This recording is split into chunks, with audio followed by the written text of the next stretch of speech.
Right.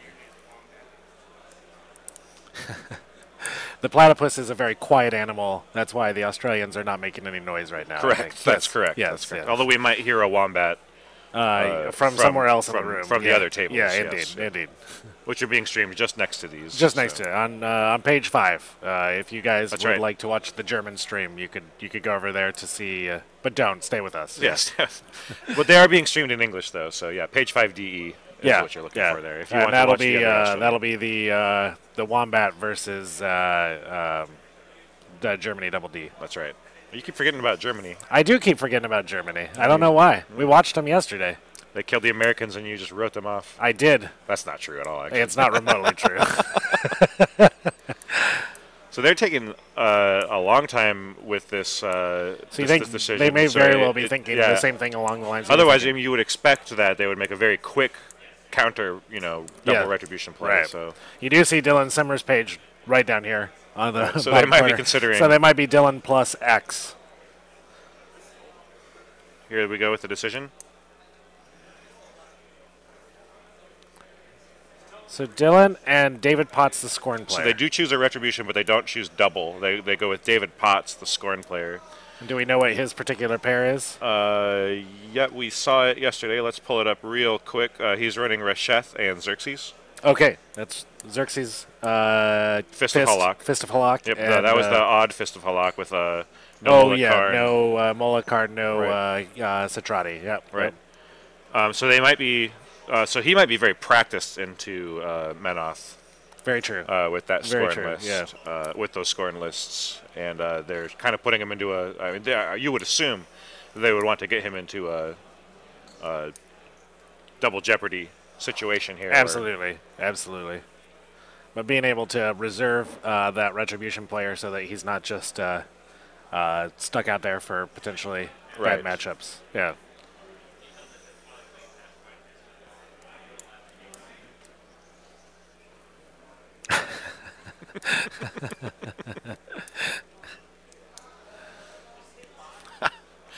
I am glad that Australia has made it this far. I mean, they're going to be insufferable if they if we go for an Australia 1-2 combo. Absolutely. But it's going to make for a entertaining day of streaming. That's true. And Australia, it should be noted too, they're in the same position that United States was last year, where if they have both teams undefeated into the semifinal round, if they both win in the semifinal round, due to the way that teams cannot be paired up against the same country until the finals. So they have been specifically avoided from, stopping from them from being able to get paired up against each other until next round. So it looks like they've selected Dylan and Retribution into the Menoth. So the Menoth player must feel relatively confident in his ability to handle Sure, that's very surprising a little bit. Yeah. Fewer two, probably not the worst against Retribution. So how would you expect them to respond to David Potts being left on the table? All right, well, looks like they have a very quick response. They do. So they respond with Miko, who is a... Oh, maybe not. Maybe they've changed their minds. Initially, it looked like they had responded with Miko and Polly. Miko is a troll player playing a combination of Elemental Evolution and a Madrak 2 list. The Madrak 2 is Fin Blades and Double Warders. The Polly is a Crix player with Asphyxious 2 and a Denegro 1 list. The Denegro 1 list is the shooting list that we've seen, but instead of Boom Howlers, it has Crows Cutthroats for even more powerful shooting. Oh, interesting. Yeah. Interesting. I can see that actually being a very good. I would be a little surprised if they don't go with that pair. Actually, so you've got your one-hander, you've got your Crix into Scorn, which is everyone loves. Yeah, that's a great matchup for the Crix. And then I think that Madrak, I think that both of those Madrak lists actually can do great against Scorn as well. So yeah, both of those. Troll I said troll. I said Madrak. I know to you, all troll is Madrak. Yeah, that's the way I think. Both of those troll lists, I feel like, can play into Scorn as well. Play into Scorn, yeah, absolutely. And trolls don't usually have a tough time with Scorn, I wouldn't say. Madrak 2 is very I could see Fist maybe giving Elemental Evolution. Well, Madrak 2 is very sort of Crix inspired. Sure. Right? Sure. Lots of hard-hitting infantry. Yeah, very true. Very true. So that can be sort of similar. But they might be looking forward to what they would. I would assume that they would avoid the Cricks if they did that combo, and then they would be looking forward to what perhaps they would counter the Cricks player with their own 2 players. Which may be one of the other Retribution player or a Signar player. Possibly, yeah. Okay, I think that they would also want to get Cricks on Cricks because Aaron. Oh, that's right. Aaron actually really enjoy. We know he enjoys playing Cricks on Cricks. Correct. So yeah. Apparently, it sounds like they're, in addition to making their selections, they're actually picking the tables with each selection. So that's why it's taking them a little extra time on each selection. Here.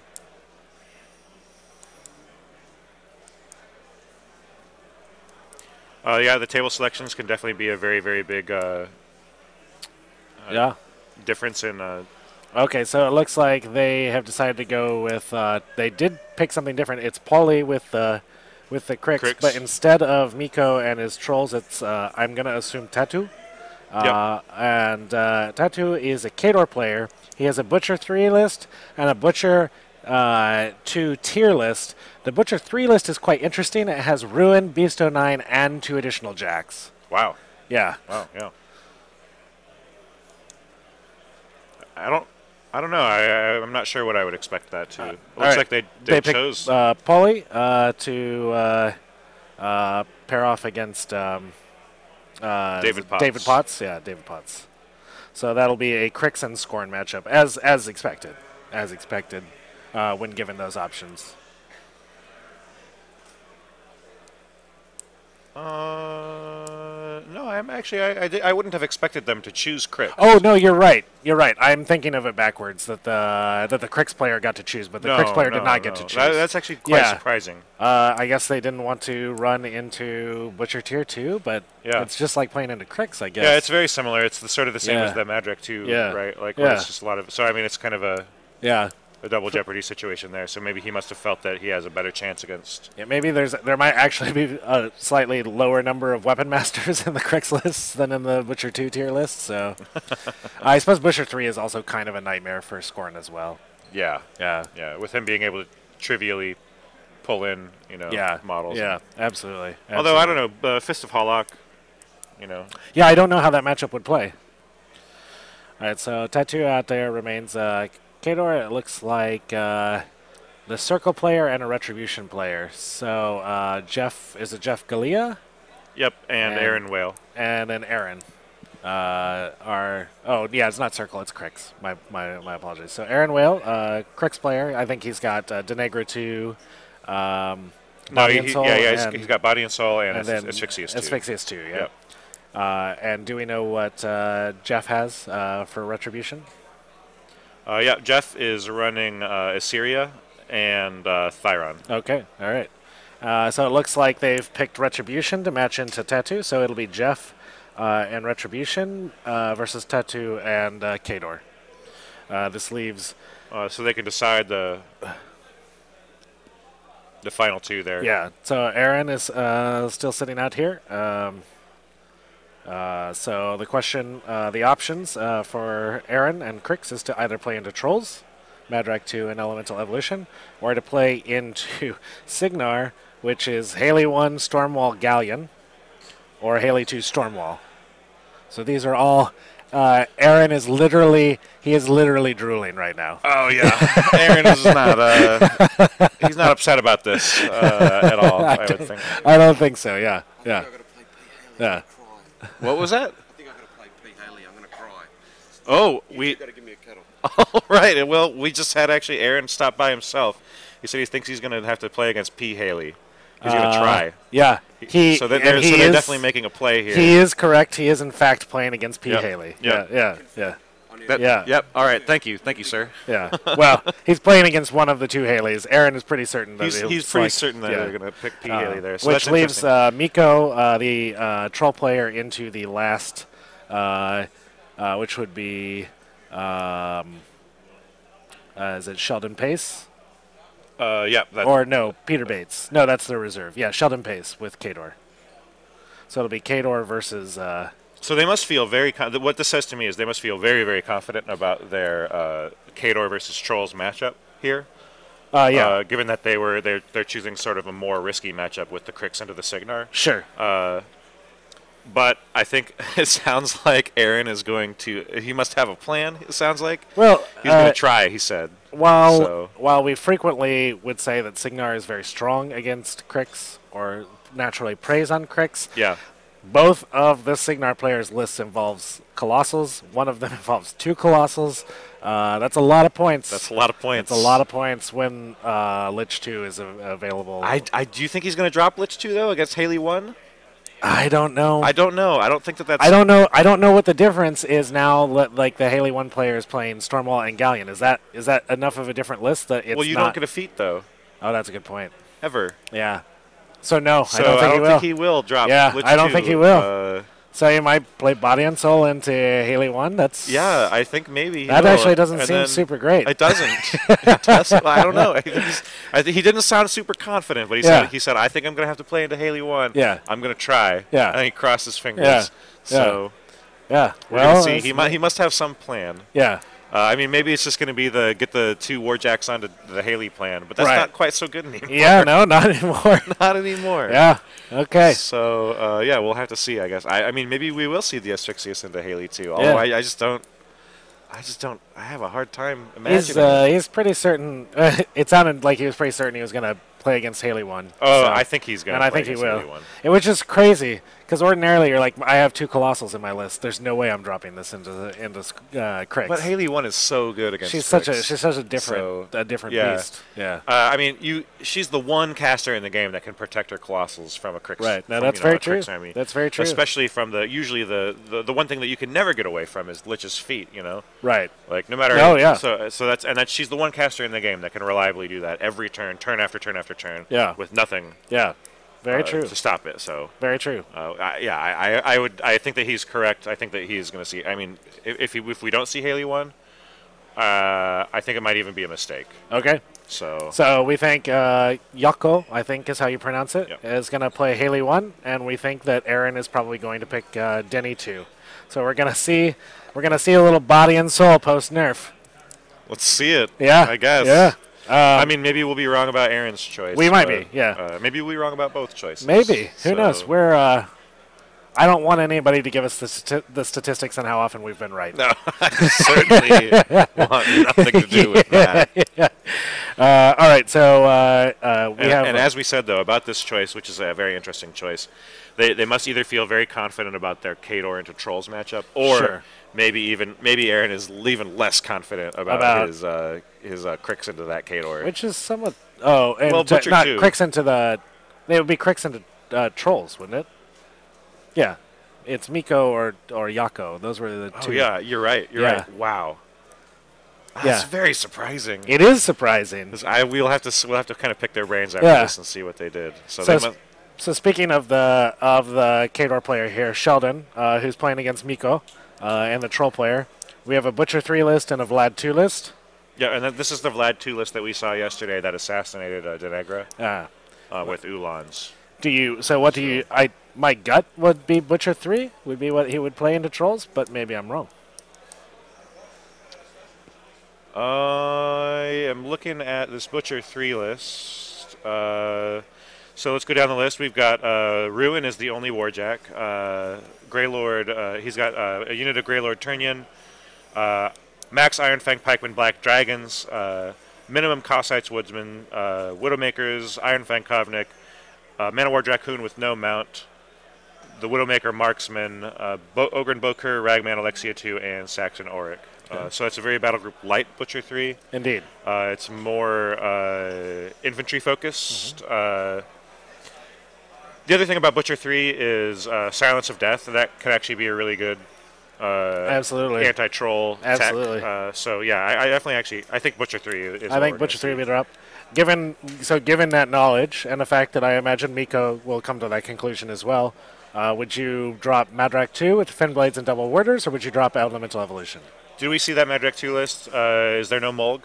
There is Mulg. Mulg is in that list. Mulg can actually be very good against Butcher 3 Okay. due to his Animus. Oh, yeah, Runebreaker Animus. Right. Yeah. So the Runebreaker Animus can cause Butcher 3 to not, it gives Butcher a lot of problems when he can't Sure. cast spells. Yeah. And when you have 2 bubbles off of Mulg, so Mulg's going to have to use that Animus nearly every turn to prevent Butcher from being able to come in and drag him in. Yeah, absolutely. But just having that Animus up, stopping the Flashing Blades, stopping the impending doom, it's enough to cause a little bit of a roadblock for Butcher. Some consternation, I would actually expect to see Madrak 2 for that reason, Okay. just for whichever list has Mulg, basically. So we think Madrak 2 and Butcher 3 in that matchup.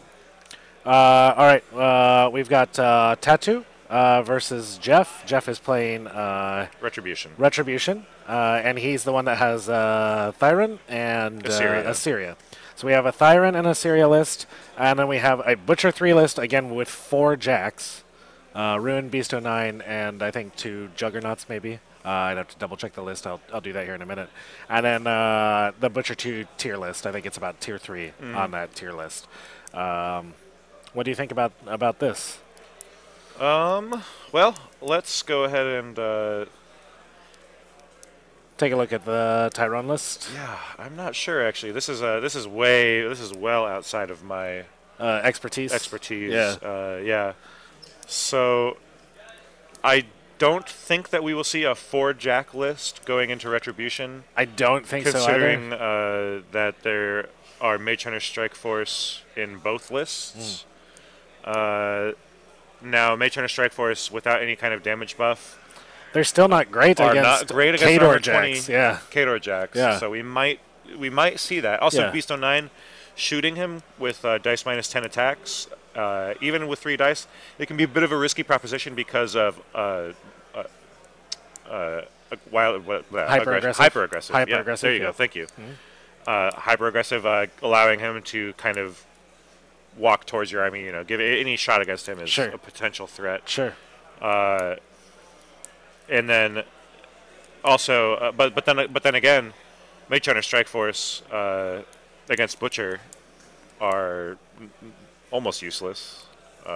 Armor 18 caster base. Yeah. So he doesn't have to worry about that with either pairing, I guess, because they're both Butcher. Very true. So. If Butcher 2 tier list, infantry, heavy infantry based army, I would often expect a Retribution player to play Assyria into that, but she's a little more hamstrung against Butcher 2 tier list. She's not a lot of shooting for her to fight against, and obviously like spell warded. Just looking at this list, Doomsday though, versus, Mage Hunter Strike Force, Halberdiers, Max Riflemen. So just between the Strike Force and the Riflemen, that is a lot of shooting with her feet.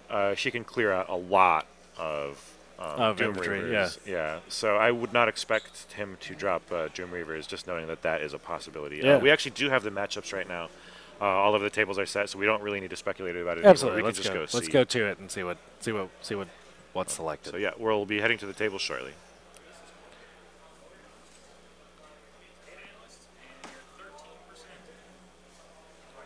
Damn. We said we didn't want the numbers, Clint. We said we didn't want the numbers. Oh, that didn't go out to the stream? Oh, that's too bad. All right.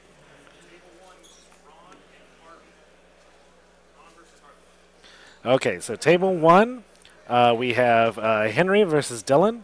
Dylan has picked Ron, and Henry has picked Harbinger.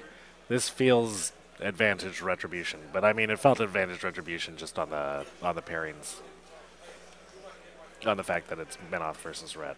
Yeah, agreed. Although we saw Harbinger pull out a victory versus Retribution yesterday.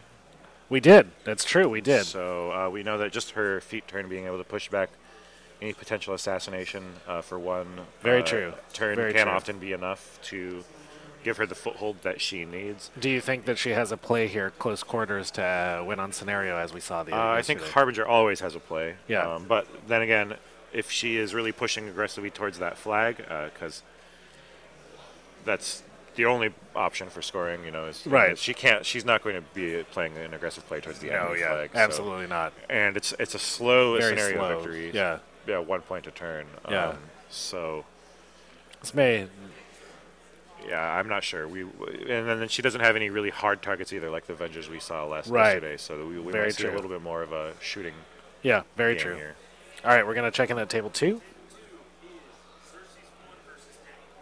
All right, so at table 2, we have,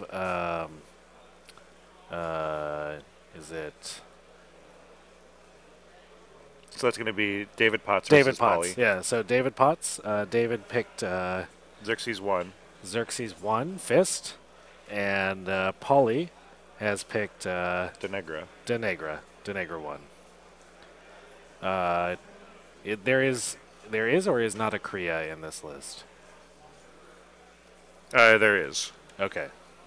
That'll help, since this is obviously a shooting-based Denegra list. Like I said, very similar to the list we've seen, but no Boom Howlers. I believe it has Crow's Cutthroats instead of Boom Howlers.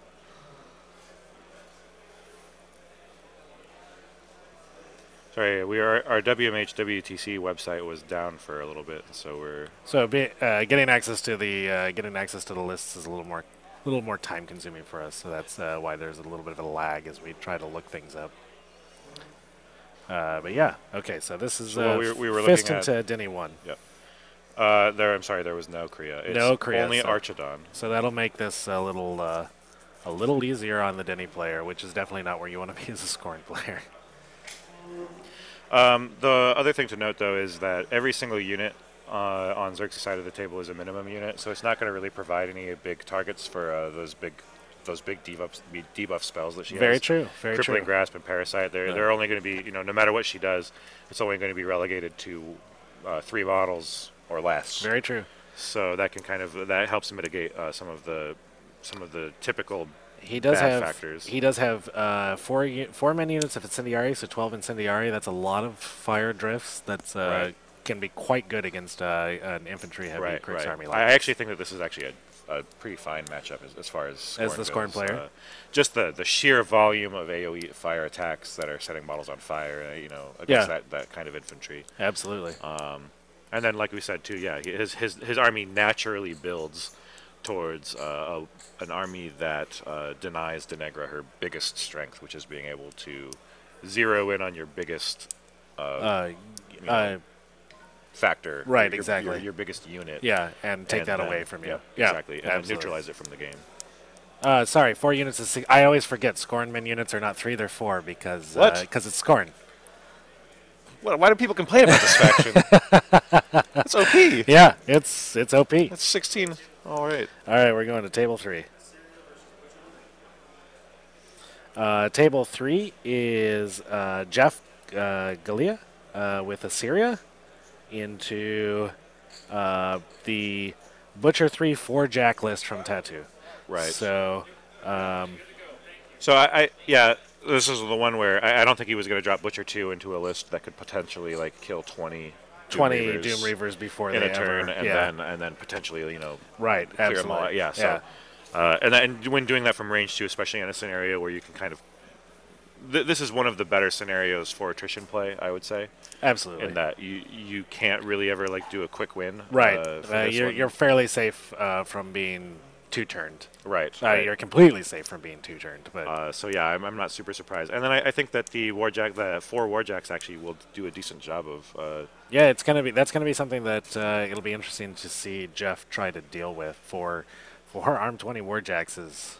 Now he does have Iris 2 in his Assyrius list. Okay. So we are most likely. So he's going to want to try and spread out the Warjacks out a little bit. I'm guessing. I mean, I don't know. It's tough because the Warjacks are going to be kind of funneled towards the areas of the table where they need to be relevant, which is the zones with the zones around the flags to try and contest. Right. Also, something to note too. Look right in the middle of the table there. With the water. There's water in the most relevant spot. That's a very good point. So those Warjacks, if they want to be anywhere near the flags, are going to be near. Yeah, it'd be interesting to know if Jeff got to pick this table or not. I guess that I can't remember who gets to pick. The team that did not get the team that chose or that put up the first player should be the one. And the team that put up the first player is actually Finland, I believe. Yeah, they put up Henry to begin the. So I mean, I might be wrong about that, but then that would be a massive advantage to going. winning the die roll. I would agree. I would agree. Uh, All right, do we want to check in on table 4 now?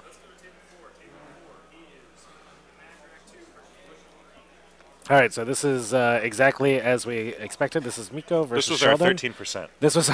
This is 1 out of, we get 1 out of, less than 1 out of 5, sadly, but, you know. So Miko with Madrak 2 into Sheldon with Butcher 3. So this, the Australian Butcher 3 list is the one that we were talking about that only has Ruin in the battle group, and then just Cossaites, Iron Fang, Grey Lords, a bunch of solos. So, Chad, you must be in heaven. This is back-to-back Madrak 2. matches in which Madrak 2 is on the table. So I'm hoping that Clint will keep us away from this game as long as possible. Yes, absolutely. Yeah. I do love me some Madrak 2. You do. You guys got it. Just thinking about... that did go out. Okay. Thanks, Clint. So we just looking at this list, I'm trying to think. He doesn't really have any big hard targets for Madrak 2 to really eat with Blood Fury. Blood Fury charges. Does he have Burrowers in this Madrak list? I don't. See I don't any believe right so. now. I That's believe too it's bad. Fenblades, Double Warders, Mulg. I guess I'm not sure. I guess the Burrowers wouldn't have any really good targets to go into, but they're great. Like they're just a great like alpha strike. Yeah, absolutely. Especially with Madrak being able to kill Cossite, you know, even killing or not Cossites, being able to kill the Iron Fang pikemen even on their mini feat turn. You know, that can be a great. The Iron Fang pikemen with Silence of Death will be dangerous for the trolls here. The big factor is just going to be Mulg. It's going to be if he can keep Mulg alive to the late game. Yeah. Then I think Mulg is going to be the key factor of this game. Just on his animus. Do you alone. feel like the Khador player might be slightly advantaged in this matchup? I think due to Silence of Death. Yeah. That he probably is. Okay. So. Yeah, I'm actually very curious to see how this game goes. I think that this is something that. I think. Yeah. All right. Anyway, let's go on to the last table Mm-hmm. and see what happened. Here we have. So it is Aaron versus Yako. It is Lich 2 versus Haley 2, so we picked it exactly wrong. High five. High five. Oh, man. We are really... I'm so surprised he picked Lich 2 when Haley 1 was on the table. I'm surprised he picked Haley 2 instead of Haley 1. I'm very surprised by both of these. You actually made the statement, the bold statement, that Yako would make a mistake. It could be considered making a mistake by not picking Haley 1. God, I'm going to look like an idiot now if he wins. Go get him, Aaron. All right. So Lich 2 versus Haley 2. This is kind of the classic heavyweights of the War Machine world here. Any general speculation on this matchup? Well, X-Carnate is on the table. X-Carnate is on the table. There's a lot of infantry. Well, there's not that many infantry, I guess, but no. That actually just kind of makes X-Carnate. Anytime, it's not better, but it definitely makes it so, you know, if you can X-Carnate to kill... X-Carnate is much more valuable here than it would be against the double. Oh, for sure. Double Colossal. Definitely. Also, his feat is live here, where it wouldn't be live versus Haley 1. Yeah. There's only going to be one turn of the game where he can. Yeah, I mean, this has definitely worked out well for Aaron that he picked Haley 2, I think. So we'll have to see kind of what Yako has in store, kind of in plan. Maybe he felt more comfortable. I'm so surprised by the Haley 2 pick. Is there maybe some concern?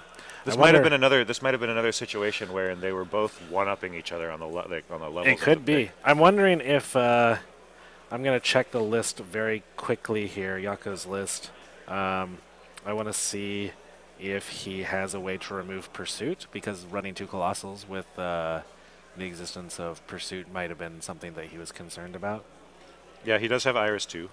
Yako does have Iris 2? Yep. Okay. Not in the Haley 2 list, but what about in the Haley 1 list? In the Haley, there's nothing. So in Haley 1 list, this may be why he dropped Haley. I'm just trying to speculate on why he chose Haley 2. Oh, for sure, yeah.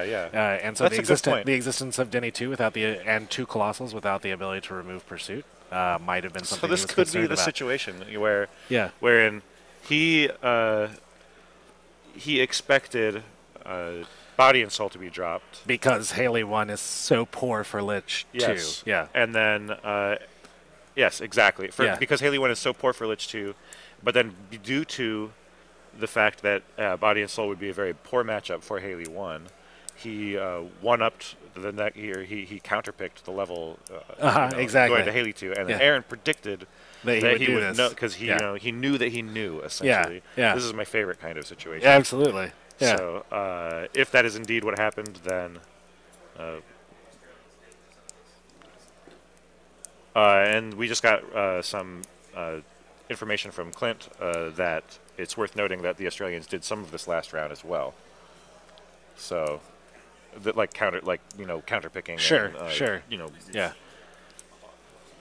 Oh, the Team Wombat, I believe, is what Clint is referring to. We had some situations where we were sort of surprised by some of their choices. It felt kind of a counter. Maybe the Australians are just in the heads. Yeah. Of everybody, they're on top of their game. They are. They play better, or they're just backwards from everybody. 'Cause they're down under. That's right. Yeah. That's right. Yeah. Their toilets flush the other way. Right. Yeah. Oh man. So these are going to be some exciting games. I actually love all of these matchups. Every Yeah. single one of them. I am super excited that we are going to get to see Ron played because we never see Ron played. Never. And Ron's so cool. He's so cool. He's super fun. Yeah. Like all these matchups seem great. When Ron pops his feet, we need to hard cut to that game. Yeah, exactly. Exactly. Yeah. All right.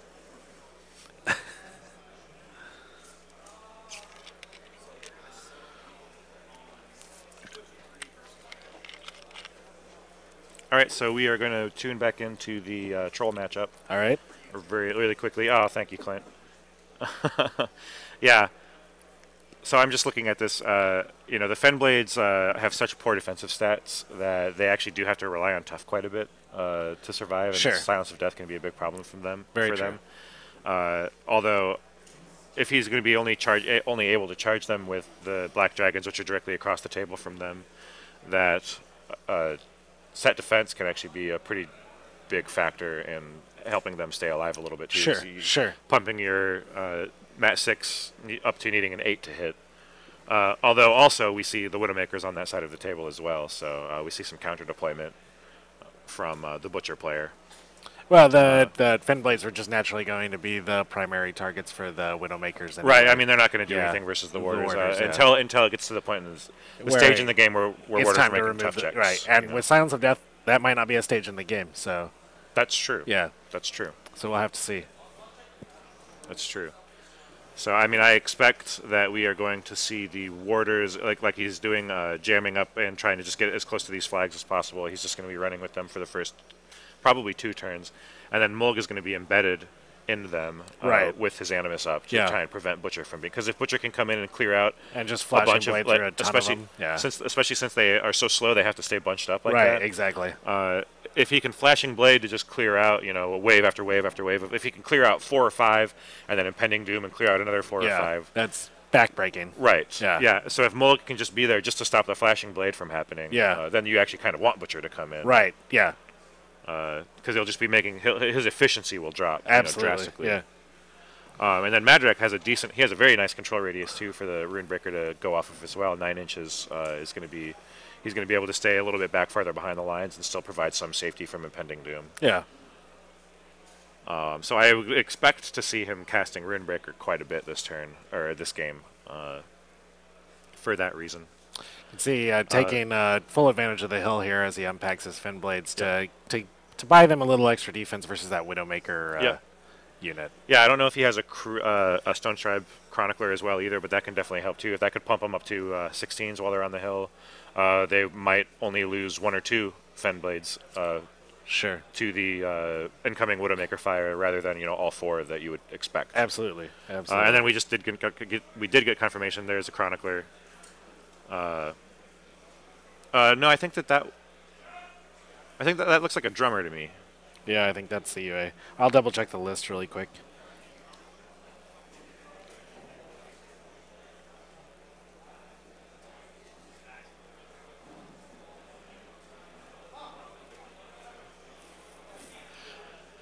Regardless, he's also got a Fenblade Kithgar on the list, which is another addition that I really like. And then you see that he moved him directly into the middle of the Fenblades just for that Righteous Vengeance. So he might be able to do something like, Righteous Vengeance and then get Fell Called and then get Blood Furied and then he could have a decent shot at taking out Alexia or... there is no Chronicler, but there are 2 Kithcars in the list. Yeah, okay. So no Chronicler. I was right. Yeah. Yeah. We were getting information that there was that's a drummer in the back there. Yeah. So yeah. That's definitely the UA. Yeah, 2 Fellcaller heroes, 2 Fenblade Kithcars. Something else to note is Madrak's feat. Something I've noticed from playing Madrak quite a bit is that his feat is usually amazing, or you just kind of save it for like a random off-chance assassination. Sure. I think that the feat in this game is going to specifically be amazing. Yeah. So the Warders with Weapon Master in combination with being able to put Blood Fury on them, they're going to be able to do a significant hurt on those Warjacks, especially if they're bunched up enough that the Warders can maybe make 2 attacks or 1 attack on each Jack with the. Well, there's only 1 Jack in this matchup, right? Or no, this is. Is there 2? Oh, you're right. You're right. I'm sorry. You're right. You're 100% right. Yeah, there's I believe only 1 Warjack in this. Even matchup. so, the Warders and the Fenblades. Even so, I still think it's going to be a very good feat game. Sure. Just due to the fact that you're really gonna. It really is going to punish the jam from the Cater player going into the Troll player. Sure. If you jam too hard, he can feat to clear him off and then charge in deep into the lines. Sure. If you don't jam hard enough, obviously then he can still sort of between activations clear things off and and move charge in. A little bit of nuanced play. Yeah. Yeah. Sorry, I had it in my head that there were 4 Warjacks over there. Yeah, it's because we actually have 2 Butcher 3 players correct. in this. Yep. Yeah. Resurgence of Kador. I'm glad to see it. Yeah. I really like watching Butcher. Yeah, Butcher he's a manimal. He's a manimal. He is. That's good.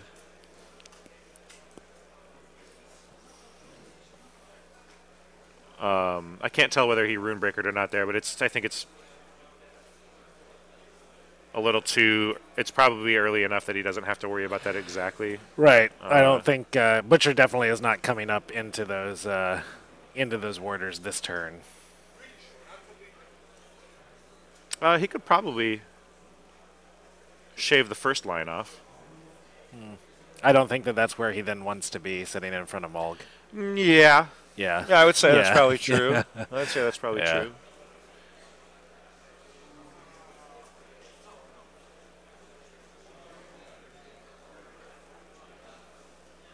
And then also Butcher's the fear effect from his feat is going to be nearly useless against this army. The Warders are all fearless. Fenblades can mini feat for fearless. Yeah. So and the Creel Stone is also fearless. Yeah. So. One of the nice things about playing Troll Army sometimes you just don't have to worry about command checks. Very true. All right, so Sheldon checking his control area here. What do you think he's going to look to do on this turn? I mean, he might be thinking about shaving off that front line and then trying to protect Butcher with. If he does put the jam, throw that jam in there. I don't know. I think that would probably be a mistake. But right. Yeah. I mean, obviously he's going to work on whittling down some Fenblades over here. Yeah. Also, just measuring just to see. I mean, the Warders have a very predictable threat range, even with the run and feet. That only extends their threat range by 1 inch. Yeah. So, if you just try and stay more than 10 inches away from them, then they have no way of getting attacks on you. Yeah. If you're more than 9 inches away from them, then they at least can't charge you. So that is one of the downsides of Warders in Madrak 2. It's very popular nowadays to play Warders with Madrak 2 just for that late game presence. Sure. And they're incredible Blood Fury and feet targets. But he has no way of speeding them up. So it's and that is their biggest downside, of course. We see Cossacks coming in too right now, ambushing. Oh yeah, I forgot Cossacks were in this. So we could see a significant number of Fenblades die. Absolutely. This turn. I mean, for sure, at least I think he's going to go for that UA. That's going to be a big loss. Losing no quarter. Right. Absolutely. Absolutely. Or maybe he would just go for maximum casualties too. That might be better, because the UA would actually soak up all of the probably Cossite shots. Just because he's got 5 boxes. 5 boxes. He's also within range of the stone, whereas most of them. Oh, very good point. Very good point. Leading up to arm 16, which is pretty. It's So yeah, arm 16, 5 boxes. He could soak up a decent number of those shots, whereas he could just go ahead and straight kill. Yeah. 4 or 5. Which is probably better. Also limits the impact of no quarter. Correct. Correct. It turns out. Yeah. First shot failing to break armor. First shot killed. Second shot failed to break armor. Yep, there you go. Yep.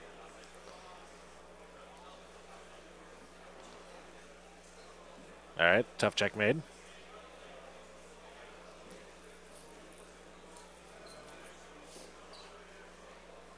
Another tough check made. That's that troll life. Classic trolls. Oh, Cossites. Man, Nigel's got to be loving this back on the stream at home. So, all right, well, that's all the tough checks he's allowed to make this game. I can't wait until Bushwhackers can do this. Yeah, right.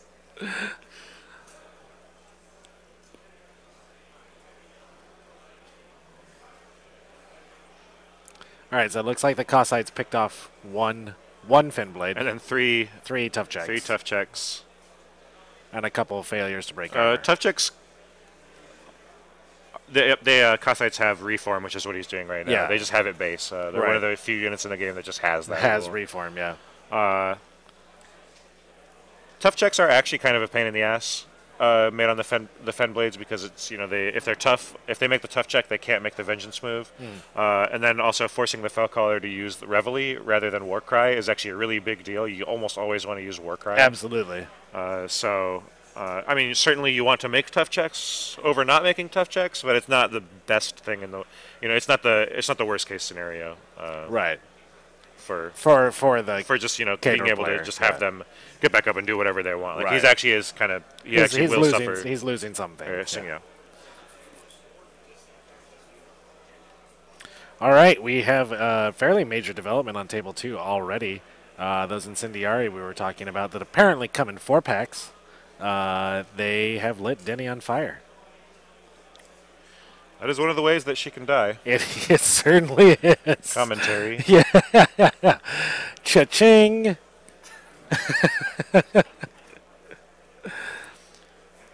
I saw Keith lose a game this way. Yeah. So yeah. Then he fails to put that fire out, and it just burns hotly for a couple of turns. Yeah, no. She is she arm 15? 14. See, I was going to say 14, and I was like, no, every Crix model is 1 higher than I think it is. So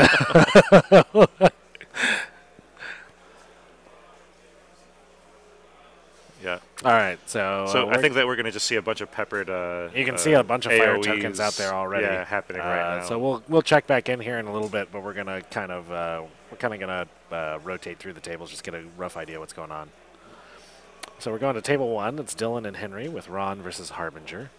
Looks like Henry is really unpacking his list here. I'm gonna guess Harby has feated or is feeding. I don't see a token for it. Well, there's several tokens down. I guess I can't read them. Yeah, and we did have confirmation. Harby did feat. Okay. So we're going with a much earlier feat than we saw yesterday out of Harby versus Retribution. True.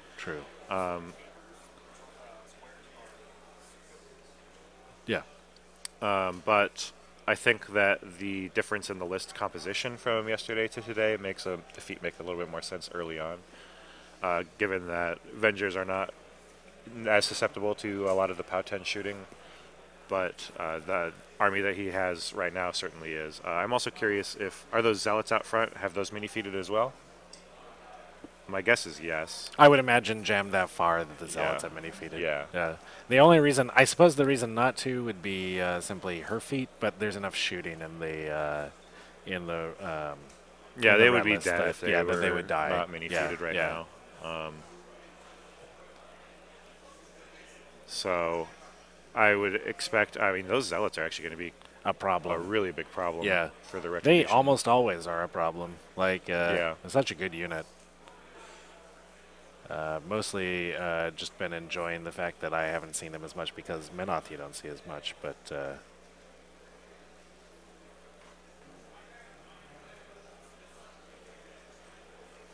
I'm curious. yeah. And that, yeah, The yeah, Zealots Zealots have have been been defeated. defeated, yeah. Okay. So, I mean, Ron, if anyone can kill anyone. Yeah, no, absolutely. Absolutely. So, I would expect that she has used the Devout that's behind her to protect herself from being targeted by spells, which goes a long ways towards helping her from Ron. Does the Devout also naturally protect itself with that, or do you require the choir to protect the Devout from spells? I want to say it does, but I don't think that. I'll double check just so we know, because that will be relevant for the Yes. purpose of a Sure. If he can scalpel out the Devout. Yeah. then perhaps making a future assassination run more viable. Well, does the Devout have to be within a certain range of the model, or is it just once it's done its Well, it has to be in Devout- base to base, and then they have to spend a focus. Right, but once it's spent its focus, They can you move have the away, aura, yes. it can move away. Yep. Okay.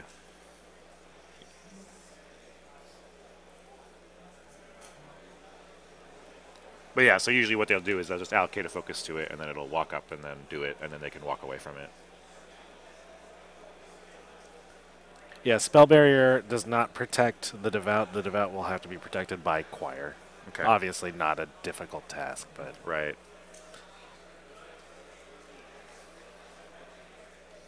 All right, we're going to check in Table 3, the other Ret matchup here. Jeff with Assyria into Tattoo with Butcher So this 3. is the 4-Jack This is list. the 4-Jack list.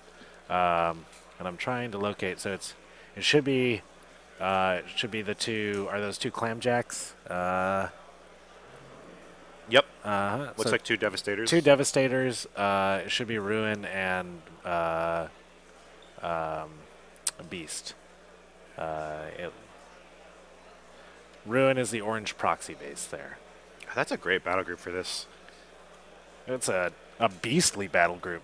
I mean, he can send in one of the... I'm surprised Butcher isn't going more for his own flag. I mean, I guess the Mage Hunters are over there to kind of maybe scare him off from that. Like I said, I just don't think he really has to fear the Mage Hunters that much. Dice -8. Yeah, no, I mean, he's pretty naturally resistant to him. And then... She does have her feet turn. That is both hit and damage, right? It's not just a hit on Assyria? Assyria? Well, yes, that's Yeah, true. So I so- guess he could die on the feet Yeah, turn. I mean, That's true. That the sign's importance is scary. No, you're right. You're absolutely right about yeah. that. You're absolutely right about that. Yeah, so definitely scaring him away from that flag there, or at least attempting to. I assume that they've already activated this turn, because this looks like turn 2, so they're not going to be there. But Butcher, I don't know, like, where can he go? This is a kill box scenario. I'm not sure he can get far enough away from them. To be... I guess he can get far enough. The ones in the back are going to be far enough away that he can maybe... If he walks down towards the bottom of the kill box, towards this bottom flag, probably only 5 or 6 of them are going to be able to get within range of shooting him. That's probably not going to be enough. I think he needs the bulk of the unit. I'm not... let's see, he's Arm 18, correct? Is that what we said? Arm 18? Yeah, he's Okay. Arm 18. So dice off 8. Yeah, it's there's a shot, but it's not great. Does he have a... I can't see one on the table easily, but... I guess I'm not sure what this is in the back here, but if he has an Ogre Invoker, that can maybe change I things a think little that's a bit. Goblin Tinker. Goblin Tinker? Goblin Okay. Tinker there in the back, yeah. I don't think there's an Ogre Invoker, but I will double check the list.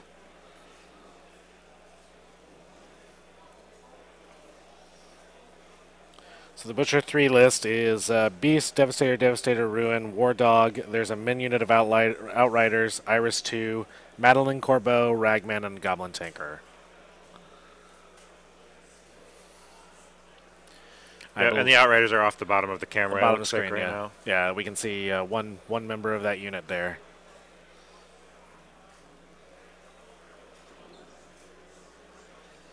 I missed what he just killed, actually. He just charged in with his halberdiers and killed something that was in the front of that trench. Iris, perhaps? Iris 2? Do we see Iris anywhere else on the table? Unless she's within 5 inches of all of those warjacks back there, which I think would be I think that would be a mistake. poor play. I think we could say that that would be a mistake. Yeah. So yeah, that's a. Yeah, I believe Iris 2 has been killed. Is that that big of a deal in this matchup? I'm not sure. I don't think so. I don't think that Assyria has anything that you're.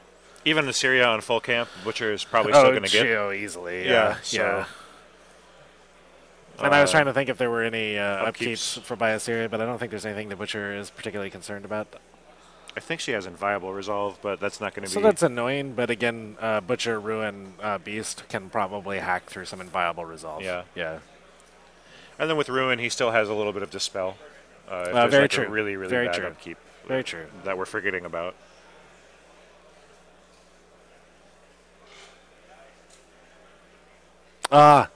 Chat reminded us Assyria has Admonition. That actually is something that you would like Iris to be able to shoot Oh, off. yes. I forgot. Yeah.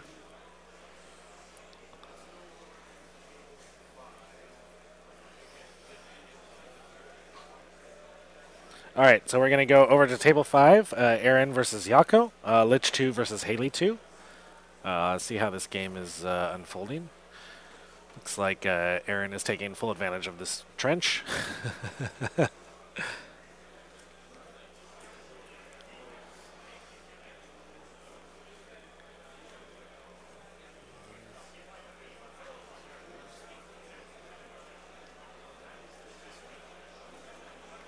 Okay. Okay, that is an early Lich feat. I was wondering about the placement of these models. Yeah.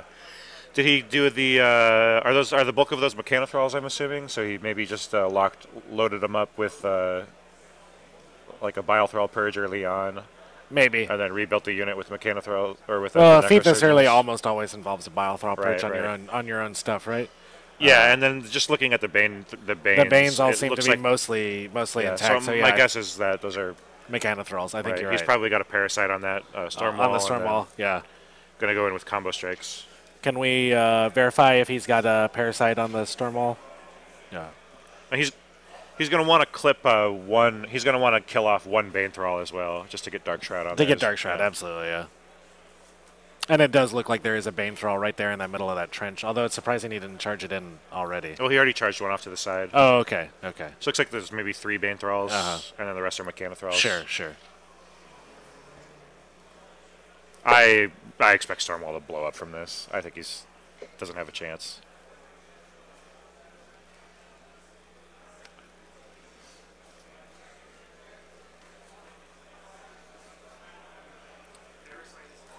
Parasite is on the Storm Wall.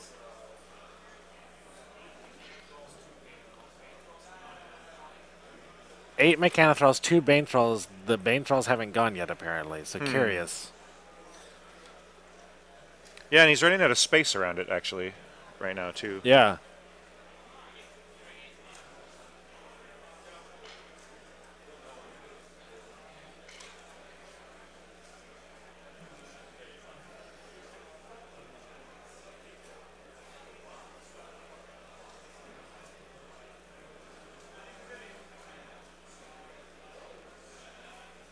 So showing him the card, looks like maybe a third of the boxes are left on the Storm Wall. Why didn't he sound a Bane Thrall in? I don't know. It's very curious to me.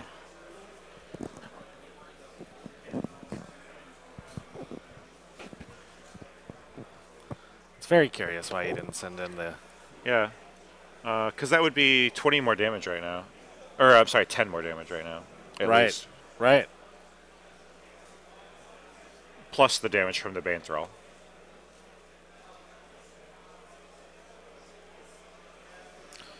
There must have been something about when we cut in on the audio, we could hear there was some slight contention. It sounded like about positioning and being base to base. It may have been that the Finnish player, the Aaron. If he placed his models in base to base, so they couldn't charge. Yeah, and so that may be very well because we saw 4 of them just didn't charge. I'm guessing that he misplaced the models. That's got to be exactly what happened. Yep. Which is obviously a very big mistake. And then you saw he just picked up his remaining 4 models that never even moved. Never moved. Yeah. Yeah, definitely. Yeah. if you place your models in, so what happened there is, yeah, if you place your models in base to base with each other, it drastically restricts the charge angle that they can go by. Yeah. And if the Finnish player noticed that, you know, he maybe like put the Bane thralls too deep into the middle in base to base with other, then they're not going to be able to, you know, Right. make their charges out. Exactly. So yeah, that actually is a mistake on Aaron's part. That's unfortunate for him. Yeah. I may That have would probably that definitely made the difference between, you know, a dead and a live. a dead and a live Stormwall. So giving some life back to the Haley 2 player. Yeah, so that Stormwall is, I think, about halfway dead right now, yeah. which is not what Lich wants out of his feet. No, not at all. Especially if he's making a play to kill his own models. Right. Now, you don't sacrifice In this as case, much. he hadn't sacrificed too much. Right. It was he's only losing 2 Bane Thralls out of this, and the rest of the Mechano Thralls are going to be rebuilt. Exactly. But it's still, losing that feat without really getting anything for it is massively huge for him. Right. No, agreed.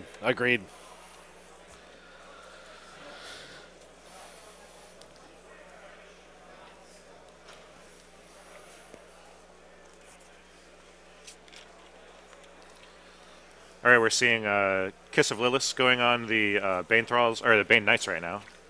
So he's probably going to make a play to try and kill as many of them as possible. Yeah, he's got you don't try and kill the Bane Knights unless, unless you have a plan to kill He's going to put 2 shots from Holt, and then he's got Black 13th, or another 4 shots from Black 13th.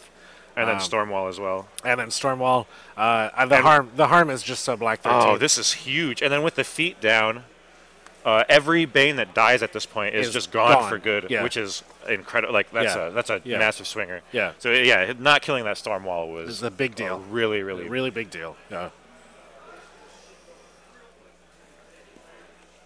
All right.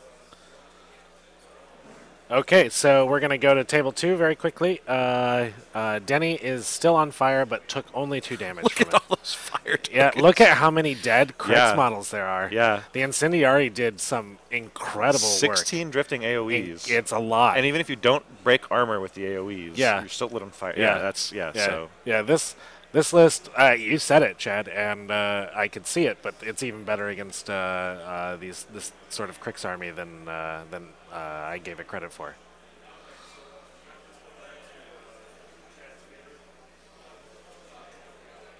All right, we're going to head to looks like we have some table Fenblade. 4 with Sheldon and Miko. We're going to see some Fenblade action. Some Fenblade action. Some hot no-quarter Fenblade action. Looks like that Kithgar turned around and killed a bunch of the... is this a Madrak feat going on right now? Okay. All right, so looks like... I wonder if he Revelied too, rather than... I assume he probably Revelied with the Fell Collar to stand them up, to stand those tough check. Yeah. This is not a Madrak feat turn, at least not as of yet. All that's happened so far in this turn, I think, is the Kithkar Vengeance to go slaughter some Cossite Woodsmen because they have disappeared. Yeah, I think there's a couple left. behind his head back there, but yeah, and then the Fenblades charged. Now the warders are moving up. Looks like the Fenblades may have killed one Widowmaker. And maybe a Black Dragon or 2. It's hard to... I think 2 Widowmakers, and then there's a Marksman back there. Oh, that very well could be. I will... Yep, so 2 Widowmakers probably died, and then a Marksman... there's a Marksman back there. Oh, I'm sorry, I see a 3rd Widowmaker down here in the middle. So you're right. Yeah, okay. So there's 3 Widowmakers up, but he's resolving the charge attacks now on the Black Dragons. I don't know, I assume the Black Dragons are mini-feated and shield-walled? I would imagine, yeah. But So the Fenblades are not going to have a super easy time cracking the armor, but on a charge, it's, like a coin flip. So yeah. Also, no quarter makes them terrifying. It does. So Black Dragons, I believe, are immune to that. Yeah. But they're not the Widowmakers. I assume the Widowmakers took a command check. We don't know whether they phased or not, but that can, They can definitely be. Command checks can always be a big deal. Yep.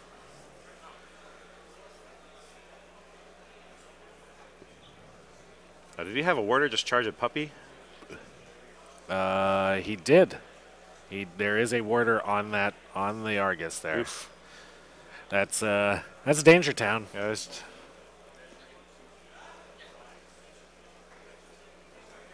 And it looks like he did measure to the flag with that warder as well to make sure he was within 4 inches to contest it. Because you see the butcher is in base to base with the flag. So if he's not contesting it at the end of his turn, that's a point on your own turn, which is always a mistake you don't want to make.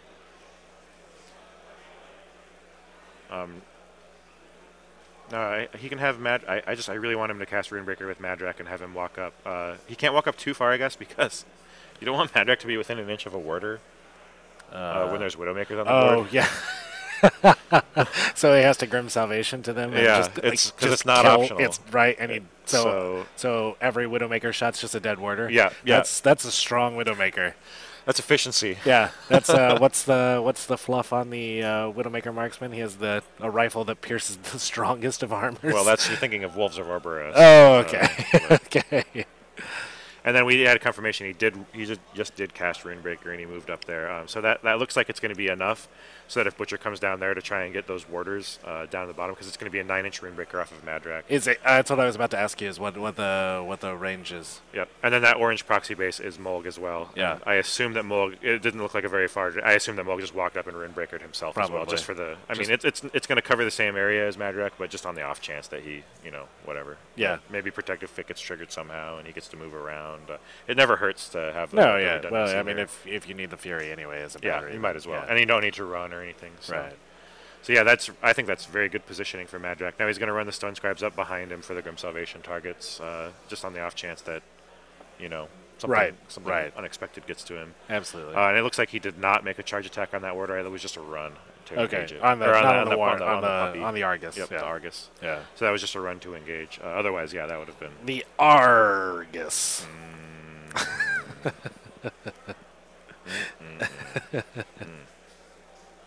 You love it. Yeah. Love it more than some people. That's true. The gun melts armor to slag. Okay, so there you go. All right. Boom. All right. Warders are armored. They are heavily armored.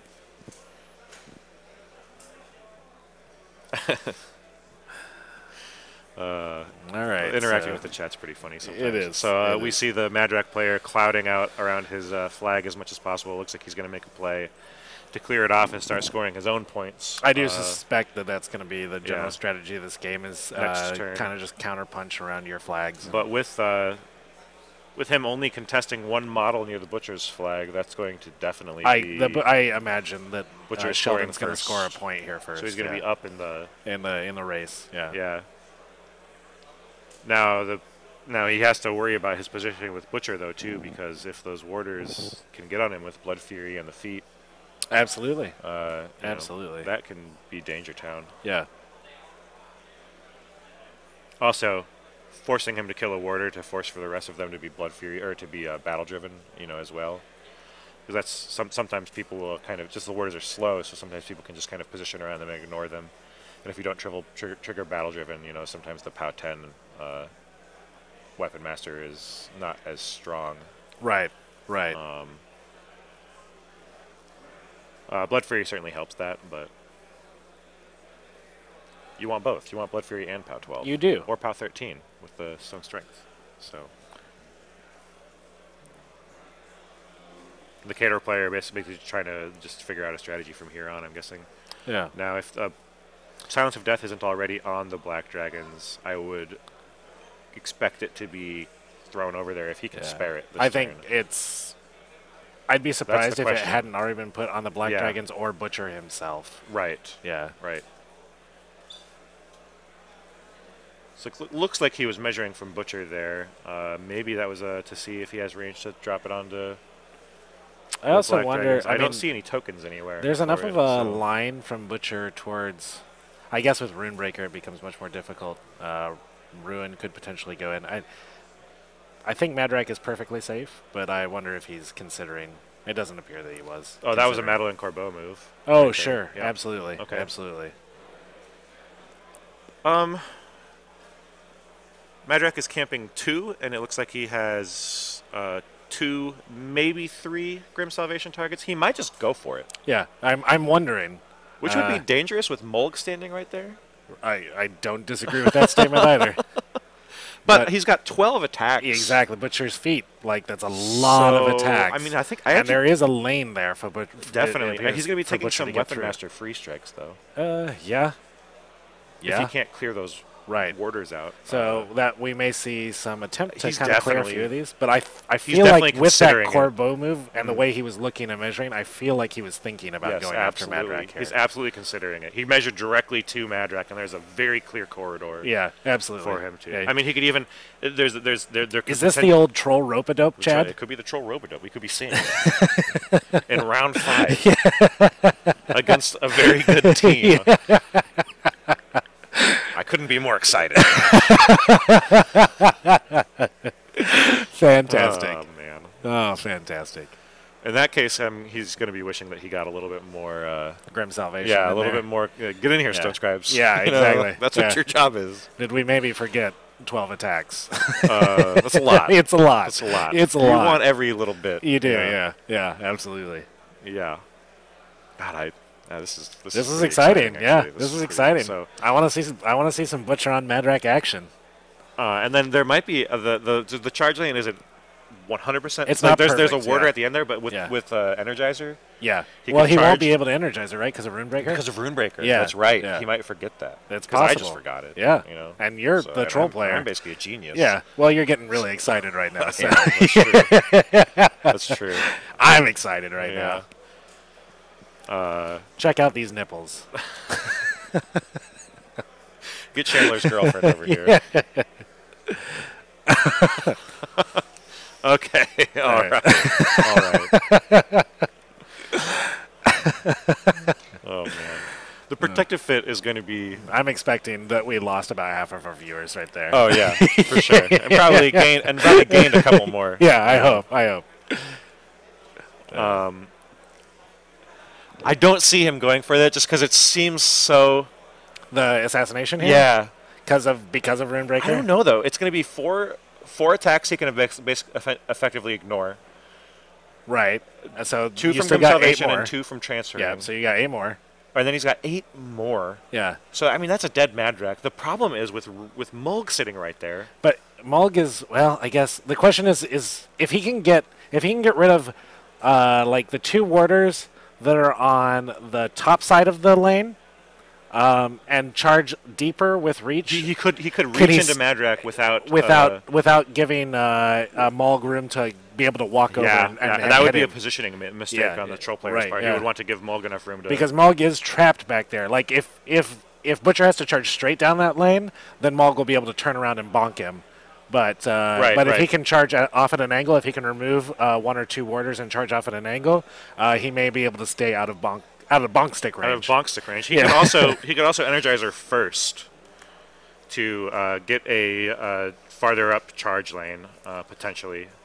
I don't know. It's tough. Like, that's going to be a matter of. I think this is exactly what he's trying to figure out right now. Yeah. But if he cannot get away from Mulg, then. Oh yeah, we were just reading the chat. Yeah. If he cannot get away from Mulg, then it's a terrible choice. It's a really bad decision.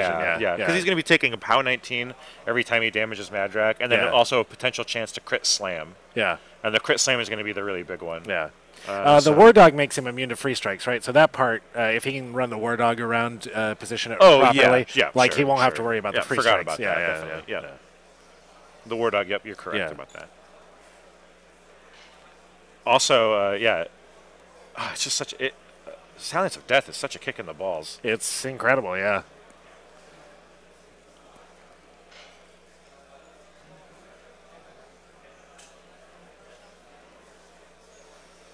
All right, so is he activating Black Dragons here? Yep. So it'll be interesting to see. I feel like we like might see a 3-man CMA on this warder. On that, I feel like the warder. There's a warder on the troll flag, like basically just at the base of the troll flag, not on the backside, but towards the bottom of the screen. And then there's 2 warders engaged with the 3-man Black Dragons that are near the pool. And I think those 3 warders are the 3 warders that need to be removed. Maybe For sure the one on the flag, because I feel like that's where Butcher wants to end. Killing 3 orders in one turn is a tall hard. order. Yeah, it is a tall order. Especially for just he does have Ruin here to help out on one of them. The question is that the warder on the flag, how is he going to kill the warder on the flag? He does have Epic Alexia back here who can drop off Weapon Master Thralls to potentially charge in on that warder. If he can get, it looks like she has 1 soul on her already. If she can get 2 more, that might be enough. Yeah. Although the lane is kind of blocked up with it IFP is. now. It absolutely is. So, and if this was the regular IFP, then they could reposition with mini feet, but it's right, Black but Dragons. It's Black Dragons. So. Ruin could also easily bonk that order that we were talking about, the front one that's kind of blocking the lane. No. So we're gonna go to table 4 real quick to check in on that one. Table 5. Aaron and Yako, Lich 2 versus Haley 2, checking in on this matchup.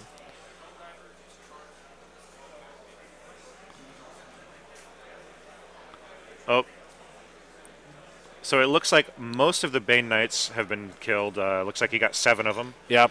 And he just had a Helldiver come into his Stormwall who's still parasited with 3 focus on it. I'm gonna try and finish this Stormwall off. And he just rolled a 12 damage. That's an angry Helldiver. Yeah, that's an angry Helldiver. And you can see also Tartarus is engaging him on the top. So this is another -5 armor. Turn. Yeah. Stormwall has 4 left. So that's basically sacrificing Tartarus to finish off the Stormwall. Oh, that's worth it. It's absolutely worth it, but this is an example of how, like, a mistake, like the mistake on the position on the feet, can snowball into losing additional models. Yeah. Well, I still think that's... Aaron's definitely... he's happy Stormwall's dead, but you heard him with a little bit of exasperation there. Yeah. Should have been dead a long time ago. Right, exactly. So, exactly. So we just wanted to bring you that the Stormwall had fallen over here. We're going to go back to, I believe it's Sheldon. Yeah, Sheldon and Miko, Butcher 3 and Madrak 2.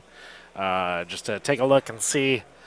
He did kill one of the warders that I was talking about, feeling like if, helping clear that lane. You see a damage dial on that bottom warder too. So maybe Ruin can come up and finish that guy off. off. So the question is the one on the flag. Can he get that out of the way so that he can be protected from protected fit? I don't know. I mean, if he can bring it close, then the Widowmakers can be there to maybe. Yeah, and it looks like Alexia may have been out of range to pick up the soul on the one warder that She's did got die. 1 soul. She does have 1, so that's at least 1 Thrall rocket she can send into that guy. I don't think that the Thrall can get in there without provoking a free strike, though. You may be right from the fin blades. Yeah. Yeah. Although there may be one that's knocked down there, it's hard to tell if there's a token behind him. Oh, that's true. That's true. There definitely is a token behind him. But it doesn't look. He's using other things to symbolize. Well, I don't know. I thought he was using those tokens to symbolize knockdown, but I don't think that warder is knocked down. I don't know. There's definitely a token behind him. We just don't know what it is. Yeah.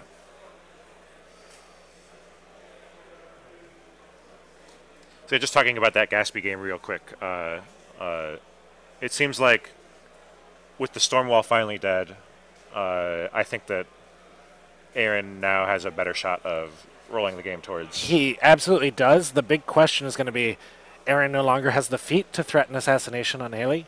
Well, that was never really a matter. It was never a big deal, but the point is the feat has been used, and he has lost a significant number of his Bane Knights. Right. So as far as attrition is concerned, Haley's army still has quite a few shots it can put on. Well, Bile Thralls are still on the table, right? They are. And that's true. And the rest of his army is going to be really susceptible to that. So Alexia is now full on souls, and she's going in. It looks like she is. Looks like she's considering exactly what we were talking about, sending some Thrall rockets. Why'd you block in Mulg? Yeah, he's making 3. Yep. I think exactly this is happening, and he's going to try and charge Butcher up. I don't think Madrak can survive 8 Weapon Master attacks. I don't think so either. The other thing, too, is here with the warder solo, is not knocked down, or the fin blade is not knocked down. Okay. The other thing here is with the Fen Blades, or with the Thrall warriors being solos. Yeah. He can actually just activate one at a time and like try and kill those The Fen Fen Blades. Blades. Yeah, absolutely he and then can. send Yeah, in, absolutely he can. The warder is not knocked down, just to clarify. There's a token by him, the one on the flag, but he is not knocked down. We're not sure what that token is meant to Probably indicate. battle-driven. That's probably exactly right. So those Fen Blades definitely are knocked down. Because he just walked Yeah, out he walked away, for all- yeah. yeah. Or charged away into the... I'm curious why he charged the one that Ruin could easily... I am also curious about that. Maybe he's forgetting A about good damage Protective roll. Fit. And kills Okay. with the Thrall there. Should get a soul back to Alexia. Once she gets rolling. Freaking Alexia. Yeah. Alright. You gotta try and free up some Widowmakers here. Interesting. So he's not trying to kill that warder by the flag, Yeah. which is probably the most important warder. I feel like it's the most important warder, so I'm wondering if he has a different plan for it. Either well, I or mean- if he's forgotten about Runebreaker, or if he's forgotten about Protective Fit. He's done a decent amount of work already this He turn. has He might done- just decide that it's that the it's attrition not play is worthwhile. not- Yeah. He has killed several. He's killed almost a full Although unit with of that warders. grouping of models, Madrak is Right. standing to make a incredible feat turn. Right. Yeah. So I mean, if he doesn't significantly damage the rest of the army That's somehow, yeah. you know, No, I don't know. I agree. Hi, my name is Alexia. I am the mayor of Value Town. That's good.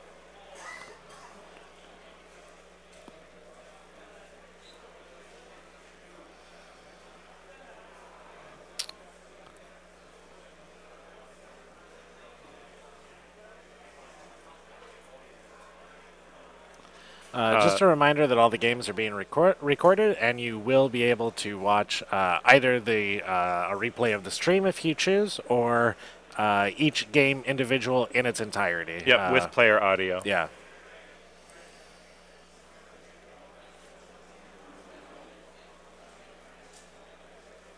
So the Widowmakers are going to come up here and try and finish off some of these, or maybe they're just going to plink Madrak. It looks like to try and get some of those Grim Salvations out of the way. Madrak, or just shooting the Krillstone is easier, right? The actual Krill models around him is easier than, yeah. Yep. So Yeah. they're definitely. Oh no, shooting Madrak, you avoid the tough check. Oh, that's a good point. So yep, that's exactly what they did. They both shot at Madrak. Got rid of his Grim Salvation. So, Oh man. okay, that's Well, a big deal. Oh, that was. I was wondering about that. If that warder was within Grim Salvation range, that could potentially be a way of freeing Mulg. Mulg, yeah. So now it's questionable whether Mulg can fit through that little gap right there. It is questionable. So here's the other question. The other question is, if you remove the Grim Salvation targets prior, and it doesn't look like the stone was in Grim Salvation. Correct. That would have been a massive, huge mistake. But if you remove the Grim Salvation targets, which it appears that he has now, there are no more Grim Salvation Right. targets. Butcher requires fewer swings to kill Madrak. That's Can true. Butcher survive 2 attacks. 2 attacks from Mulg? Well, it would be at least 3 attacks. At least 3 attacks from Mulg. Can Butcher survive 3 attacks from Mulg? I mean, he's getting less armor with each additional Yeah. attack. It's all in on that crit. Yeah, and also another big question is if you go in for this and you spend a couple, do you pop your feet prior to running out of fury so that your camp Your is fury higher goes from back a up? mall? Yeah, Oh, I don't know. or That's a out tough of choice. focus. Yeah, It depends on how much damage Madrak has taken. It depends on also since Mulg is the only target for transfers. right. Can you transfer Silence of Death? You can, right? Yeah. Okay. It's just no healing. You actually you can't. Yeah, it's grievous wounds. So he can't transfer. So if he casts Silence of Death on himself or has Silence of Death on himself, the transfers are irrelevant.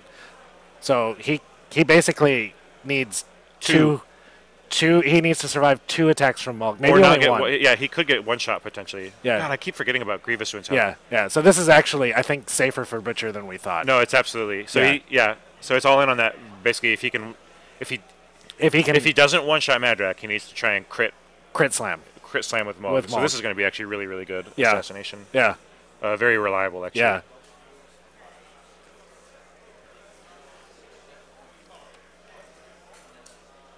Yeah, and there's only 3 results.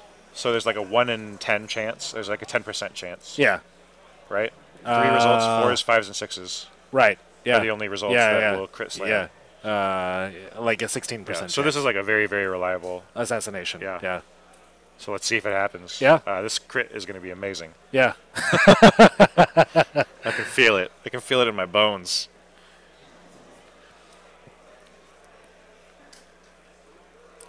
Friggin' silence of death. Yeah. Am I right? Yeah. I'm surprised you. Surprised you gave me that one. I mean, yeah. Silence of death is such a kick in the nuts. Oh my god. Grievous wounds. So, the entire way that he's played this turn, I don't think there's any possible way he could not go for this at this point. Right. No, I think Butcher has to go in. Yeah. I'm not sure what else he's thinking about right now. And I think he's got an Energizer first to try and get that extra range. Yeah, very possibly. Yeah.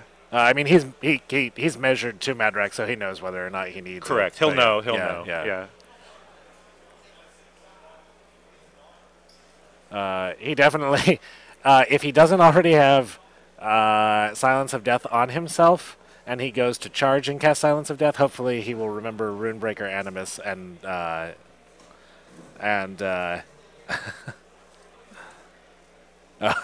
Keith in the chat.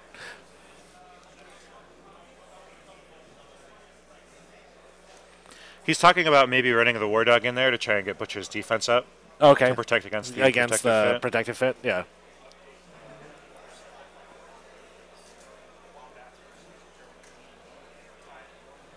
An update from the other semifinal round.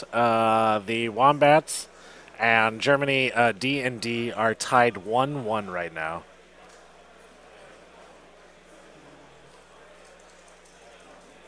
And this is looking like it's going to be a game for. This is going to be probably Australia Platypus's first victory. Yeah, although I'm gonna guess. Mulg there is an out. There is an out. Yeah. Miko absolutely has an out. And here's the question, I guess: if Mulg does get his low % chance to crit, is that straight game? I think probably yes. Well, I would assume Madrak and Mulg will have pretty much no problem chopping Butcher and apart. all the warders and his feet yeah, and Blood Fury. Yeah, I think that he's even if he'll just be knocked down. Yeah, even if he's camping 5. Yeah, no, I think he's pretty dead.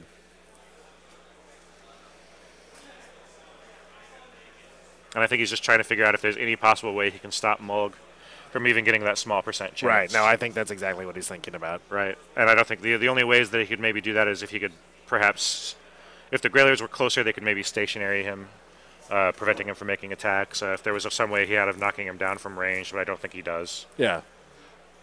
So now he's just trying to figure out the measurement of where he wants to charge to. Right.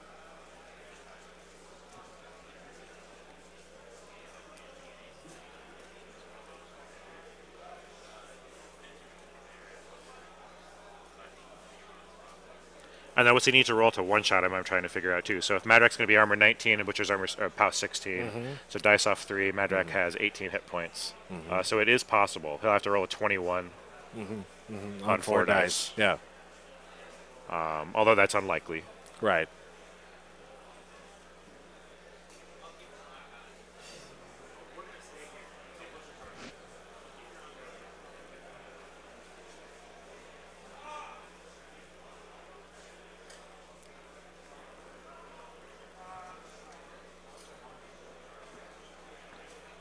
He's taking quite some time. I think he's just trying to figure out if there's any way if he can reduce his risk of effectively losing the game here.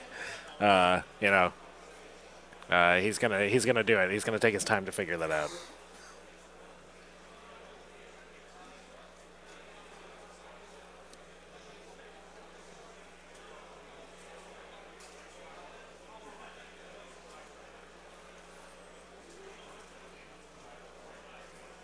All right, so Ruin's getting out of the way for the charge. Here we are. We're prepping for it. It's going to happen anytime now.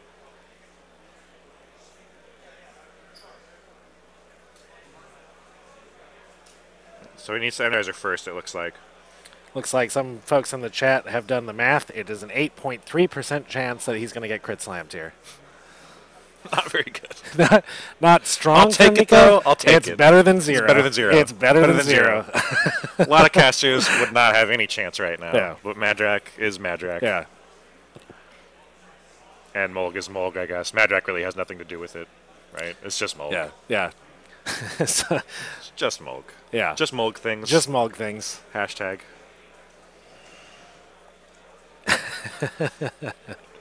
Oh, yeah, if he doesn't cast, he has to cast Silence of Death before he moves as well. Right. No, that was exactly what I was like. He's going to do all this prep and then forget to put Silence of Death on Oh, himself. my before he God, that gets would in. be a disaster. That would be a disaster. Then you'd have an 8.3 chance every time he Yeah. swings. Yeah. I have no idea. He might already have Silence of Death on himself, as we discussed earlier. I don't see a token. I don't either, but And it looks like his stack is big, I guess. I don't know. It's the hard full to, 6, yeah.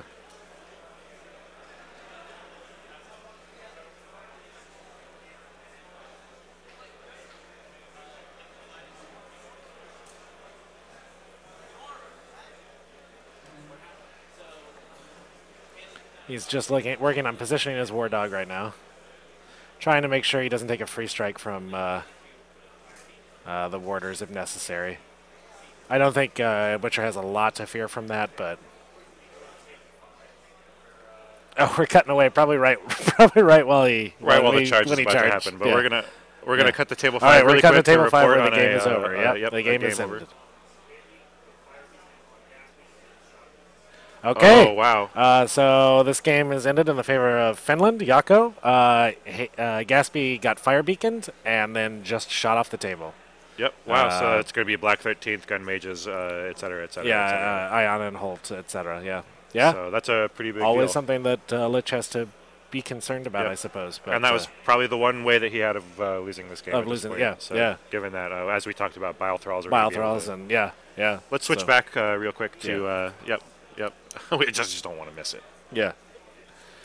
All right, we're still here, thank God. All right, he's put Silence of Death on himself now. I'm going to assume that that's it can't be anything else, right? Yeah. Yeah. It's So gotta be. he did dodge the Runebreaker Animus. That was basically the big question mark there.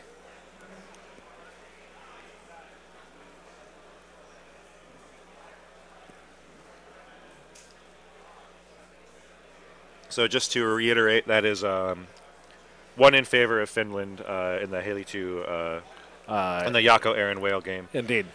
So Finland is now 1-0 in this matchup. Looks like Australia is currently setting up to To tie it up. bring that even, bring that back to even. Yep. Energize it for 1 just to get a good lane here, I believe. Yep, and just to get the distance that he needed. Cause I think when he measured it, it looked like about 11 inches. Yeah, so that's- so I yeah. think he had the distance already. he had a straight measurement directly Right, to Madrak, so yeah. he would know exactly how much he needs. Exactly, To, yeah. So exactly. there's not going to be any kind of gotcha like Right. with Yeah. So he may have energized it for more than 1. It appears. okay. May have energized. Looks like he it was for just 2. moving 1 at a time. Right, yeah, yeah, So yeah. that was at least a 2-inch. Yeah. So we're not. And he's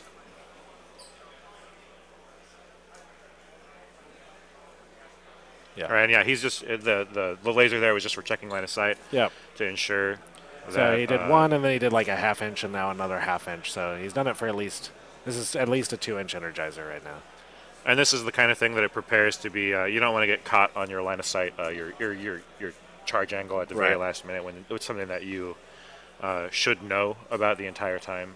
You should have a full. I mean, this is an open information game, right? So Very full true. information about Very true. charge, line of sight, and angle, and all Absolutely. that stuff. So Absolutely. that's just something he's being very meticulous about Yeah. this, and that's the kind of thing that you want to be meticulous about. So Silence of Death and a 2 focus energizer leaves him on 2, I believe. Right, which is still enough to one shot. Absolutely. Absolutely. So it's all on Mulg right now. It's all on this first hit. So it's not rolling a 21, and then on the 8.3% chance to crit. And here we go with the final positioning for the charge. He's just checking line of sight to make sure that the charge is going to be successful through this tight corridor here. And it looks like there's not going to be any problems there. I don't foresee any contention with this. We saw the lane to begin with, and once he did the work to clear out a few models, it pretty much a given he was going to be able to make it in Yeah, here. and there's no way he's going to be able to avoid the Mulk. No, I think the Mulk. It's questionable whether or not Mulk can fit through that little gap there. But even with the small amount of space movement that he would be able to afford, he would still be able to. I'm pretty confident he'd still be able to get there. Absolutely, absolutely. Here so we here's go. The charge. Here's the charge. So we're looking for this roll. This is going to be a big roll. All right, so he needs 5s to hit. Is that correct? Yep. I'm sorry. Dog's piling in. Of 5 course, to hits. Yeah. Yep. Yep. Mat 9 versus Def 14. Yeah. I think you maybe boost this one. I think you just go ahead and boost it and just try for that one shot. Yeah. Yeah. Because I don't think Butcher's not going to die. Yeah, here he is. It does appear he's going to boost. Butcher's not going to die to the damage roll on Mulk. He's only going to die to the crit slam. Right. So it's incapable for Mulk to be able to one shot him. Right. Which a lot of casters can't say. So Butcher's got that going for him. Yeah. Here we go. He's got a 2 on one of the. Oh, did he not boost? It looks like he didn't. He didn't. He hit the 5. He hit exactly. Yeah. So we're looking for anything less than a 21 here. Otherwise, the game is over.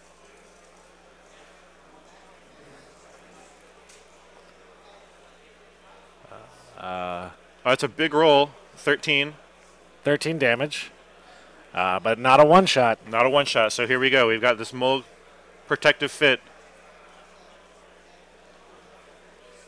So he's looking for double 5s or double 6s.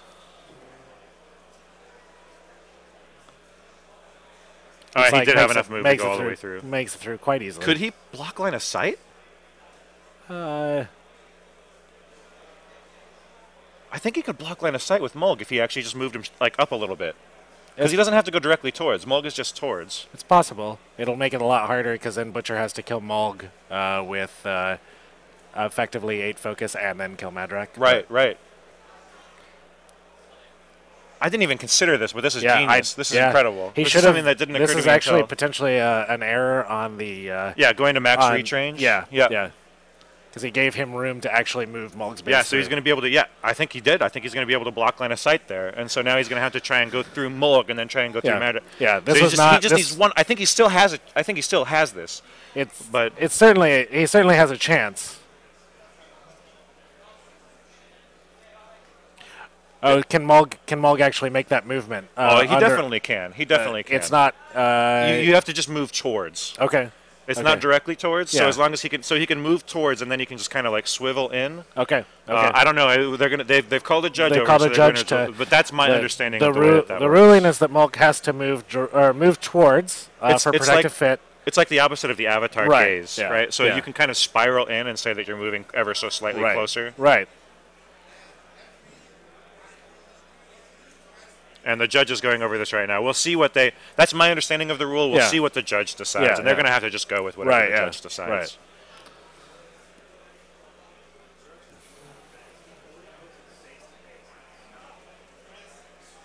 Right. Okay, it looks like the judge has ruled that if he's already gone into base to base, he can't swivel around. So he made a slight mistake by moving him into base to base first. So he will not block line of sight. Okay, that's a shame. Yeah.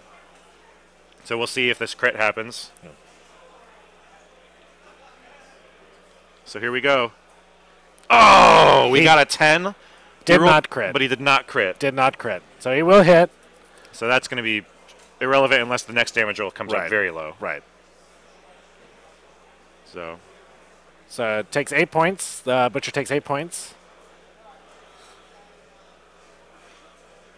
So he's got 12 health remaining then. Yes. So which means that the next shot could potentially one-shot if he fails to kill Madrak. If he fails to kill Madrak, but he did 13, so he needs... he's got to roll phenomenally low. Yeah. He's got to roll... He went ahead and feeded. Basically all ones. Yeah. And that's it. No, he boosted to hit. Boost damage. Boost damage. Now don't roll like all ones. It's dice off 3, I believe. Yep, he needs an 8. And that's it. And that's it. That's game. That's game. All right, we almost had a very exciting Mulg block line of sight play come into effect there. That I think, it still would have been I think it still would have been a very good game at that point. Like he had a chance. Yeah. All right, we're gonna check in at table 2. The Australians and Fens are tied now, 1-1. Denegra still on fire, rolling fire. Looks like she's taken most of her health and damage. If that's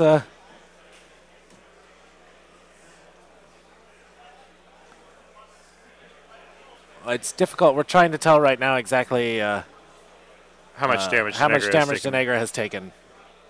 Because I always going to be a big I deal. keep looking at various cards and being like, wait, that's like all the damage. So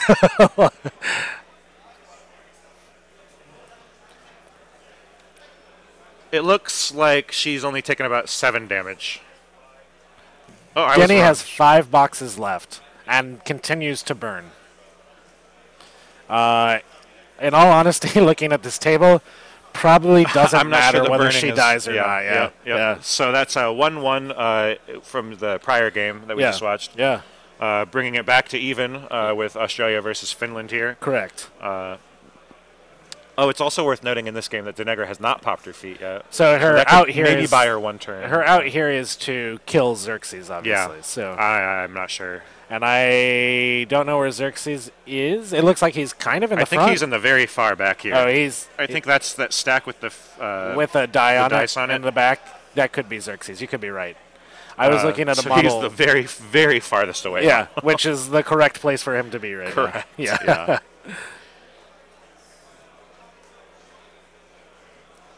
That is a massive load.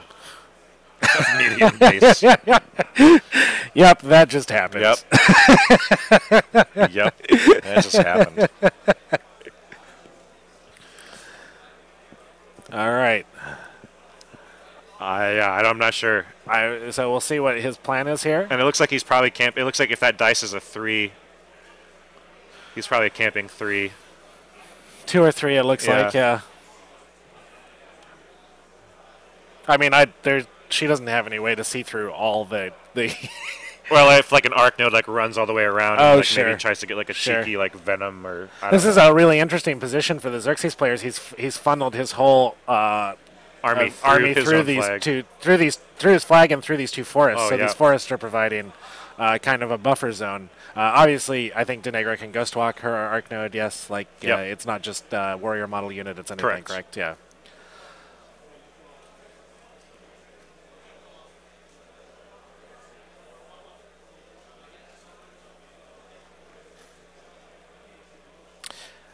Yeah, and the chat is still talking a little bit about the mistake with moving Butcher base or moving Mulg base to base with Butcher.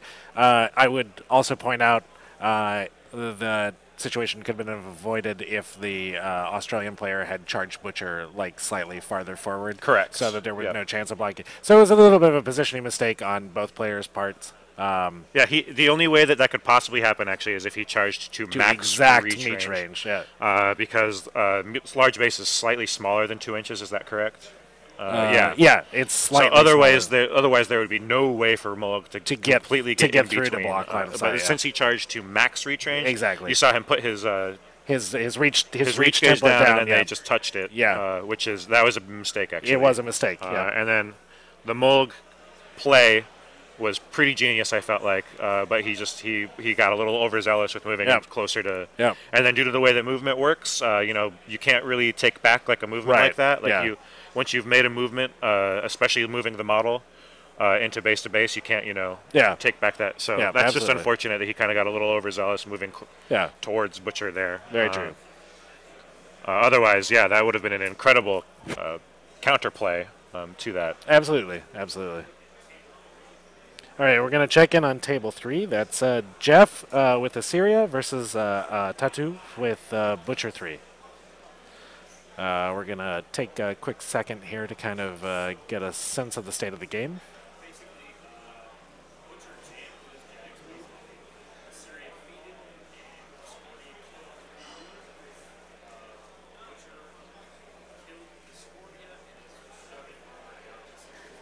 Okay, so we have confirmed that Assyria has feated in this game.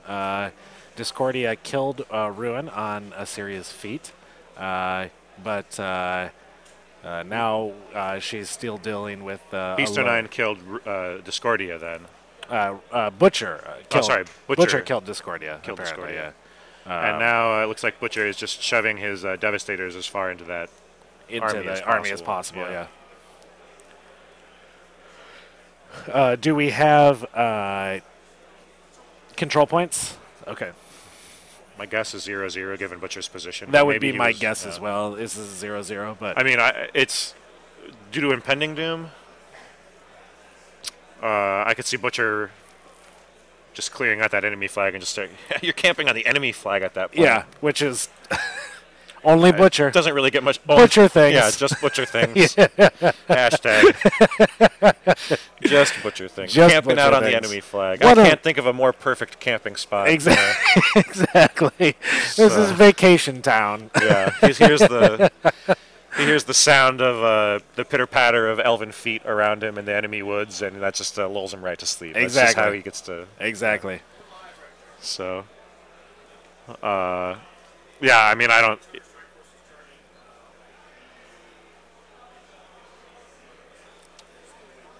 Looks like we're resolving some Mage Hunter Strike Force charges on Beast 09 right now, which that's a good way of getting them up over their 3 dice range. Oh, that's a good point. That's a good point. Yeah. Because Jack Hunter applies to both melee, and ranged attacks. Yeah. Yeah. So that could be some way of putting a little bit extra hurt onto Beast 09. Hyper aggressive also not going to be as much of a problem in melee. So there you go. Very true. Very true. But yeah, just due to the way impending doom works, it's so hard to cloud around a flag such that Butcher can't just like eat your entire army. In. Yeah. It's like, yeah, bring them all in. Like cloud the entire flag around. Yep. Like, I'll get you all. Yep. Like, so that's why Butcher's awesome. He is. For many reasons. Oh wow, we completely 12 damage to Butcher. Confirm. Okay, so Butcher just took 12 damage from a Mage Hunter Assassin charge. Butcher is also under Blinding Light, so no Blunderbuss. and -2 defense. And -2 defense, of course. Yeah, sorry, we thought that the Mage Hunter, that the Strike Force were charging the. Yeah. No, that was a Mage Hunter charging Butcher. Yeah. At 4-inch reach can 12 be damage. 12 damage is a lot. Yes. So he's sitting on 8 now. That's actually the camp on the enemy flag plan is maybe no longer the safest thing. Yeah. Yeah. It depends on how many models he can clear out now, I guess. If you can get it down to just 1 or 2 models, especially if there's no other Mage Hunters. But is there a Narn on the table anywhere, or was that in the other list? I will double check. I'm trying to locate Assyria right now as well. She's behind this wreck marker, I believe. Or no, I'm sorry, she's right here. She's really close to Butcher. Yeah, she's on that hill, on the top of that hill. Yeah, on the hill, quite close to Butcher. So he may be going just for an assassination in general here, I'm not sure. Yep, so he's definitely going to try and finish Butcher off here with a 9-man CRA onto Butcher. Is this with Invictors? Rifleman. Rifleman, okay. So power 19 versus armor 23. So off 4. So he needs 12 to kill. Or 11, right? He should be on 8 boxes if he took 12 damage, right? Right. And he's off 4. Rolled a 9. He was off 4, so it took 5 points. So he should have 3 points left. Yep, yeah. That's correct. That's yeah. correct. Yep, Yeah. You're right. Sorry. 3 points left. Where's the Ghost Sniper? There is no Narn in this list. Is there a Ghost Sniper? There's no Ghost Sniper. There is no Ghost Sniper. I'm sorry. I'm looking at the wrong list. I'm looking at Wombat, not Platypus. Bear with us. This list. I don't see a Narn on There the is table. no. There is Just no scanning Narn. it. There is no Narn in the list. Yeah. Okay. Yeah.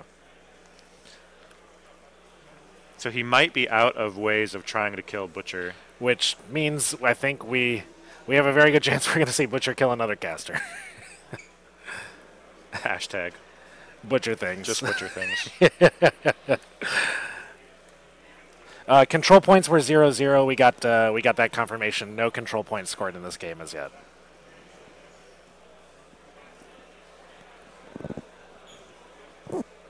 He does have admonition on Assyria.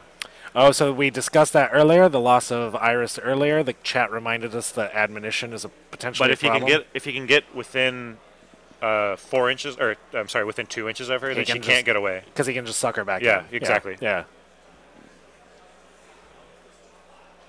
So if he can clear out those 3 blocking models with like a Beast 09 Thresher maybe. Yeah.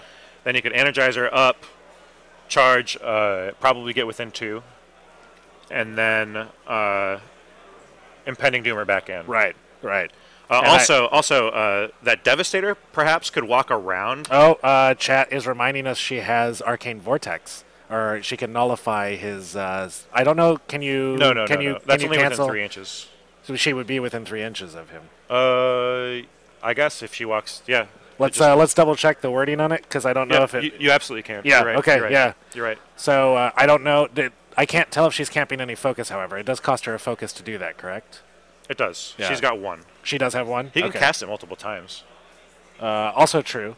Also true. It costs 3, however, to cast. Right? No, 2. It's 2 for Impending Doom. Yep. Okay. Yep. All right. All right. Also, this Devastator could perhaps walk around. Yeah, I was thinking with an Energizer, and the Devastator may bulldoze. be able to just pin her in. Well, to I'm Butcher. saying it could bulldoze her forward. Oh yeah. Oh yeah. Yeah. Very good. Right? Yeah. Like, I don't know. There's a wreck marker back there, so that might be, but that could potentially happen too. Yeah.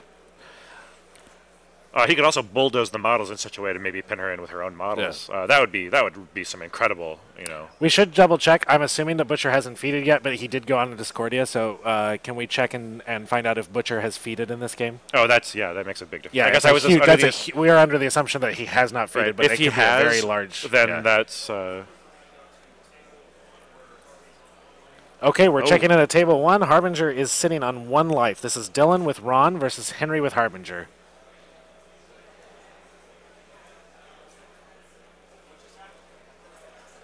And we got confirmation that Harbinger is sitting on 1 life right now.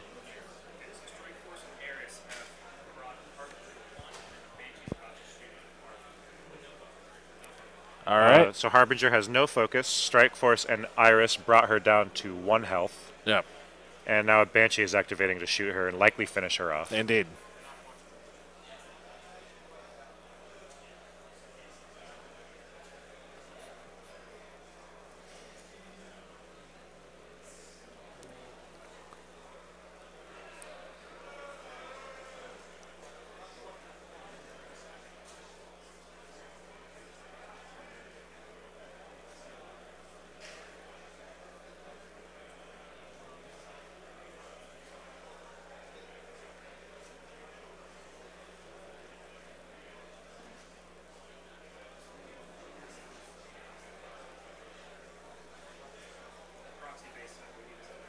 Yeah, he's measuring right now to get out of that forest that he's in, I believe. With the Banshee, yeah. or So he's going to be able to only get to there.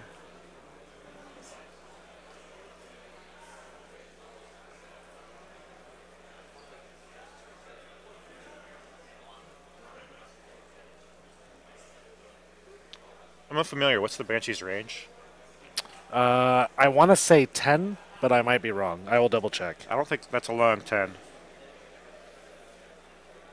I don't think that's going to be within 10. It might be within 12, but... It is 12. It is 12, range 12. That's close. I think he might be deciding to shoot something else after checking a measurement from his caster's control radius. That's definitely not 10. That looks more like 13 to 14 to me. Right. It's hard to tell on the stream. Right. But...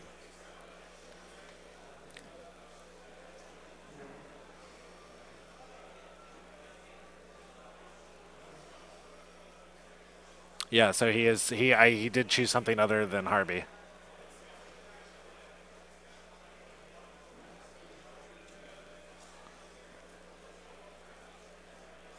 So it looks like the forest prevented the kill shot here. Yep. So we don't know what else he has to activate. Obviously, he's cutting in.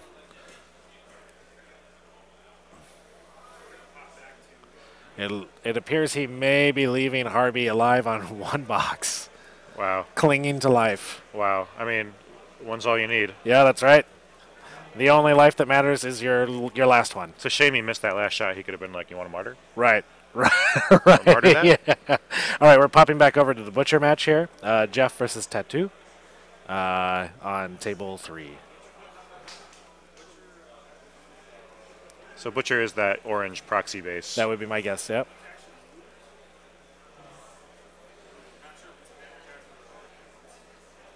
It may also be a vengeance move from if they killed one of the dogs. So Butcher moved, and I believe it... It doesn't look like anything else has moved, and I don't see any dogs, so I'm going to guess that was a vengeance move. Yeah, my assumption as well. Unless Corbeau is in this list and still alive. I know she was in the list, but I don't see her on the table. Right. I'm not sure what this model behind here is. Right. So it could be a Corbeau move, it could be a vengeance move. We're just not quite sure. Assyria is on the hill on the bottom left side of your screen, so well within Butcher charge range. The problem is she does have admonition, so Butcher is going to have to try and figure out a way to get around the fact that she has admonition.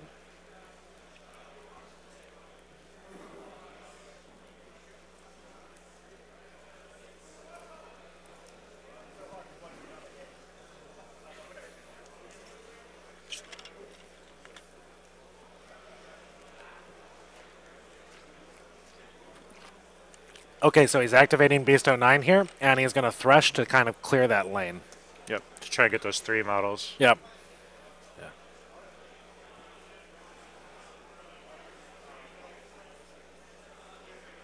He did use the imprint, the murderous imprint. Yep, so he's getting boosted attack rolls here.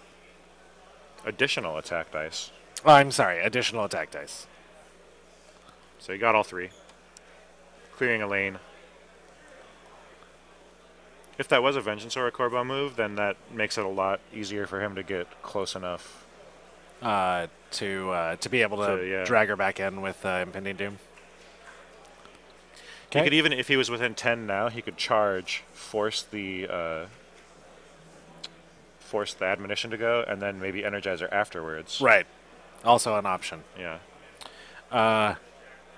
Yeah, he moved the Demolisher back. I think he's still trying to clear lane, perhaps. The Devastator, yeah. Or the Devastator, sorry. Did we get a confirmation on whether or not... But we're assuming Butcher has not feeded this game. Did we get a confirmation on that? Okay.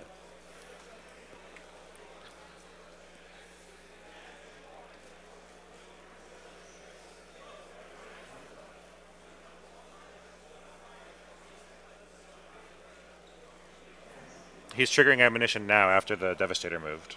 Very interesting. So maybe if he can just get out of... Because Butcher doesn't have really anything to clear those. I guess he could... I don't know. This seems like a mistake to me. It does seem like a mistake to me as well. Because it seems like... He should just still be able to Butcher. This opens... Yeah, he should still be able to Impending Doom. Right. This opens up both Energizer and Impending Doom for means to... Yeah. So we're not sure if he is feeded or not yet. But the relative impression is that he is not yet feeded. Yeah. Yeah. Presumably, Butcher can kill Discordia without feeding, so...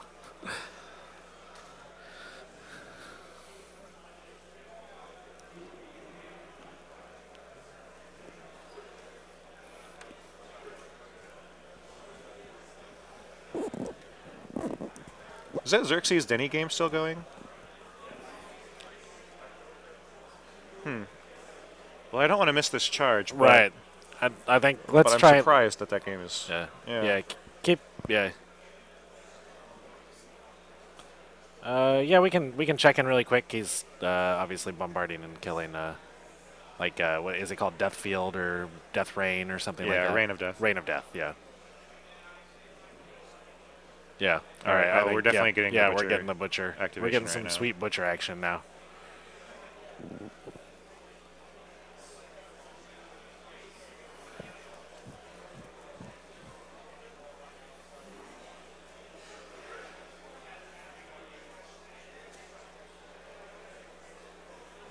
It looks like she's probably just out of 12.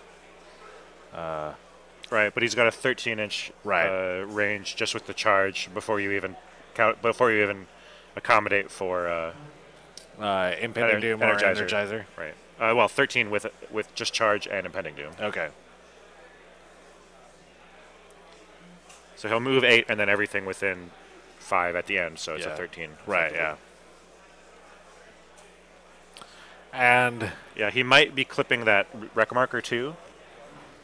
Just barely, depending on depending on his charge angle, and he can certainly energize her prior to the charge. Yeah. To give himself a little breathing room there. Right. Because normally he has a relentless charge. But the dogs grant that, right? Grant it. Yeah.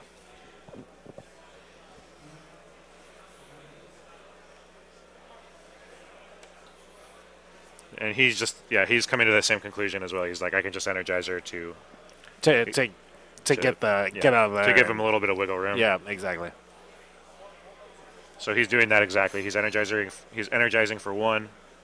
So he's going to go ahead and move his entire battle group now. Indeed.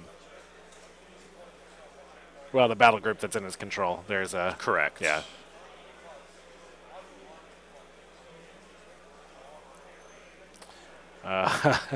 So we have a lot of going on right now. A lot of... Okay, so over just we're not going to switch to it. We're not going to switch, but a quick update over on table 2. David with Xerxes versus Polly with Denny 1. Denny 1 rolled fire out. Still on 5 boxes. Yeah. 3 turns of burning. Not too bad. Yeah. Okay. So he's charged in at this angle, which is interesting. He certainly can Impending Doom. He's going to Flashing Blade first, which I think is a mistake. Otherwise, he'd be able to get more attacks. Right. Maybe pulling them in would block line of sight to Assyria, That's so it's either way. Yeah. It's, that's what I'm thinking.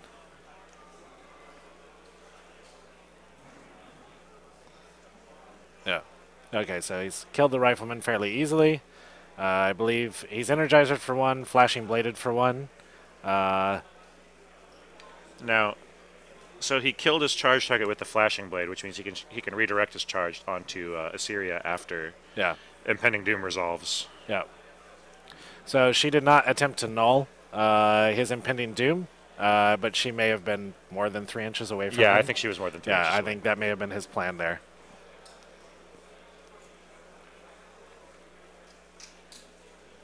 So he's looking for a 7 to hit. He hits. Yep. It's possible to...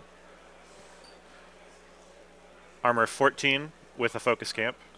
Yep. So dice +2. Dice +2. It's real bad. And a good roll. Yeah, and that's one yep. shot Assyria. Butcher 3 kills another caster. All right. So that is a victory for Tatu, victory for Team Finland. Yep. So 2-1 Finland currently. So for the Aussies, it's all on David and Dylan, who both appear to be in the driver's seat with their opponents at 5 and 1 life respectively. Correct. Yeah. All right, we're going to check in at table 2, where Denny has rolled out the fire, sitting at 5 life. This is David with Xerxes versus Polly with Denny 1. Again, we believe the main way, or the only real way for Polly to win this game is to assassinate Xerxes.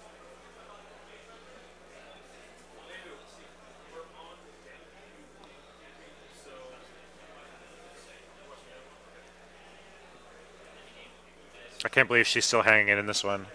I know. I'm really surprised that the game has continued as long as it has, particularly with her burning for like 3 turns. Okay, Denny has feeded. She also has 2 control points. Do we know, has Xerxes gotten any control points, since it looks like... No. Xerxes is so far 0 for Xerxes. Yeah, he's not even... He's just... He knows the only way he's really probably going to lose this game is assassination. He's keeping Xerxes as safe as humanly possible. I think that's the correct... I think that's absolutely the correct play.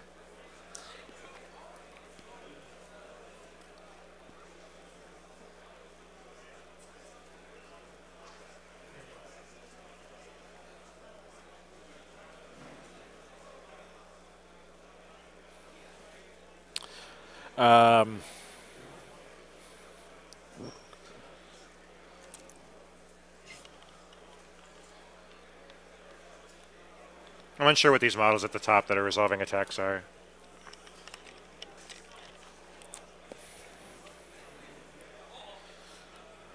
I see the Wither Shadow Combine below the flag.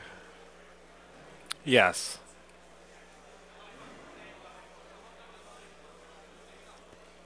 That looks like that's a Necrosurgeon there that he just picked up. Okay.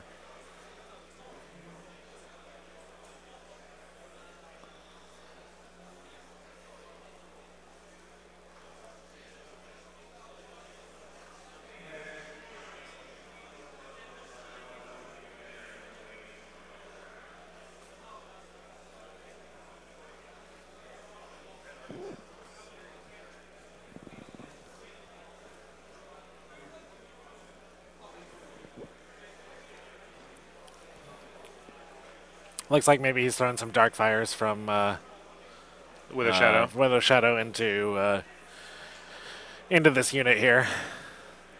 Yeah, it seems like then he's in imminent danger of getting lit on fire again, but with her feet affecting the majority of the army, I don't see them significantly flooding the zone in with -2 speed and being unable to run. Very true. This is not her feet turn? Oh, okay. So nothing's... I was under the impression that this was her feet turn. Yeah. In that case, yeah, she is... She's in imminent danger of fire. She's in imminent danger of Archidons. Yeah. Yeah. Also, just flooding the model with as many of those, or flooding the zone with as many of those models as possible. Yeah. Just so she stops scoring.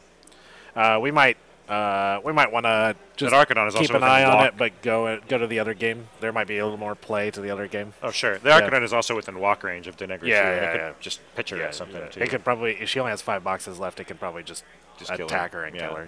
Yeah, definitely. Okay, so we're going to go over to table 1, where I think there's a little more depth to the game play left going on here. So we're going to go to Dylan. Table 1, Dylan and Henry, Ron versus Harbinger.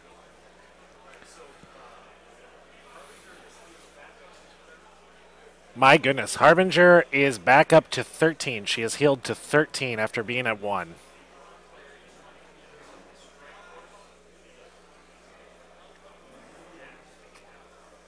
Yeah. Okay, so the Ron player is trying to clear up his strike force and go after Harbinger again. Also with his Jack, the Banshee. The Banshee as well. Do we know? I assume Ron has feeded already in this game, and that was how Harby got down to 1. Harby just towing the absolute back of that kill box there. Yeah, she's as far back as she can humanly be.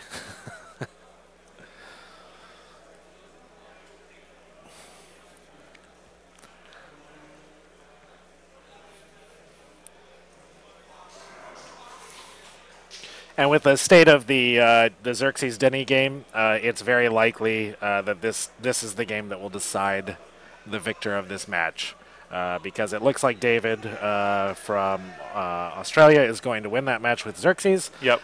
So the winner of this match will likely determine the outcome. Yeah, unless some miracle happens. Yes, indeed, indeed.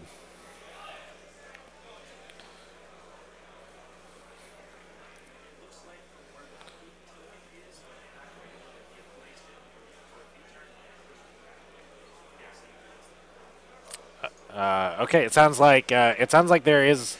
We're not 100% certain, but there is a possibility Ron has not feeded in this game yet. That would be very surprising. It would be.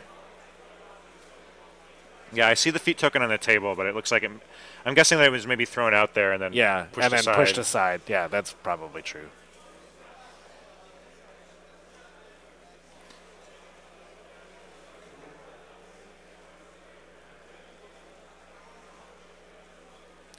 He's damaging the book right now.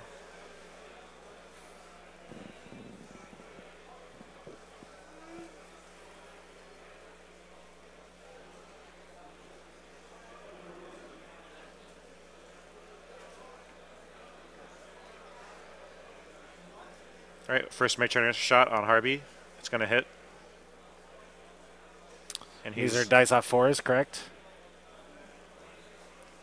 Correct, and he did not shield guard that one. I think he's probably saving the shield guard for the Banshee. That would be my guess. Yeah. The Banshee or the shot that kills. Well, you can't. Oh right, no, you're right. You're right. That was one low damage roll. Yep. All right, so it looks like he's done with the strike force. So here comes the Banshee shot.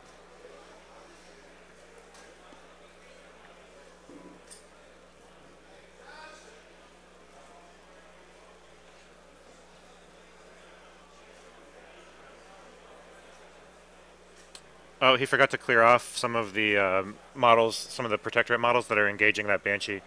So the Banshee... The Banshee is engaging them, correct? Yeah, correct, yeah, but that still means he can't shoot. It still means he can't shoot.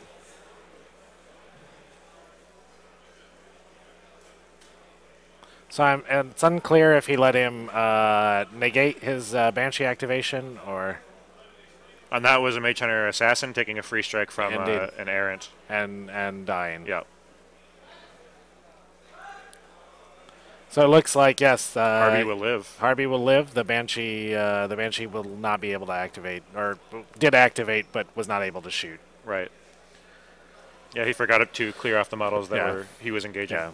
At any rate, as the chat points out, the shield guard would have happened on that shot. So.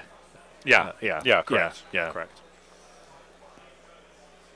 So it looks like Harvey might be actually back in the driver's seat. I agree. For this game. I agree. If she can find some way of clearing out the remaining Mage Hunter Strike Force and the Banshee, then she's pretty safe. She's going to be good to go. Yeah. Okay, we're going to pop back in quickly to the Crix and scoring game. Yep. And just see how Xerxes' turn is playing out. See if David ends up killing Denegra here. Yep. And he's not even really pressured to flood the zone this turn because of the slow burn of this scenario. So he actually had 2 more turns, really. And this is like this is the safest possible play, right? Just like make the attrition play. Right. Yeah. You know, light her on fire, kill the things that are in front of you. Like, what's Denegra going to do against 15? Yeah. You know, or whatever. Incendiary and Arcuari. Absolutely.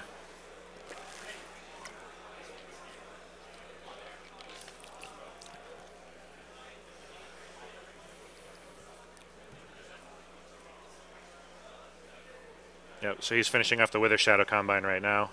Or rather, maybe not finishing off them, but starting the murder of.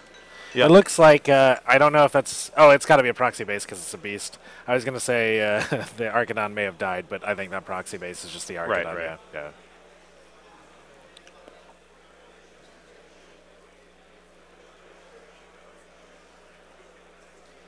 Right. He's activating they're like a min pack of Incendiary into Denegra. Misses, but it cannot scatter off of her. Right.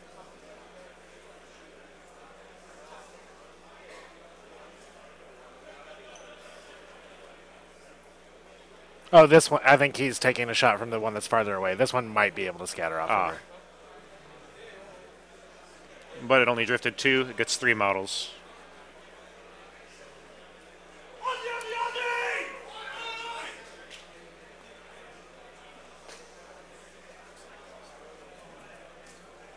Apparently, Australia Wombat beat Germany D&D, and Australia Wombat will be moving to the finals. That's correct.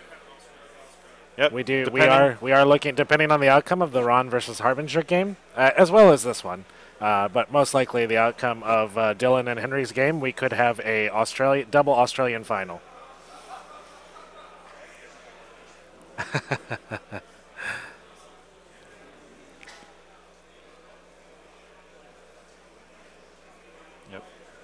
Yep, like he could have sent the Archidon into Denegra there, but he's just opting to just clear this Arc Node off instead and just go for maximum safety. Yep, absolutely. Here. Because you don't want to give him even the slightest possibility. Right.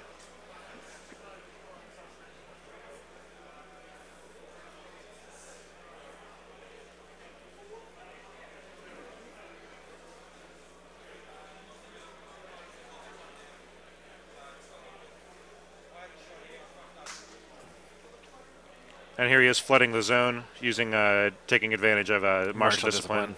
Such a good ability. It's the best. All right, so apparently Denegra did manage to score a 3rd control point. So she's still 2 turns away. She's 2 turns away. Unless she can somehow engineer an assassination or somehow dominate the enemy flag. Dominate the enemy flag. Yeah.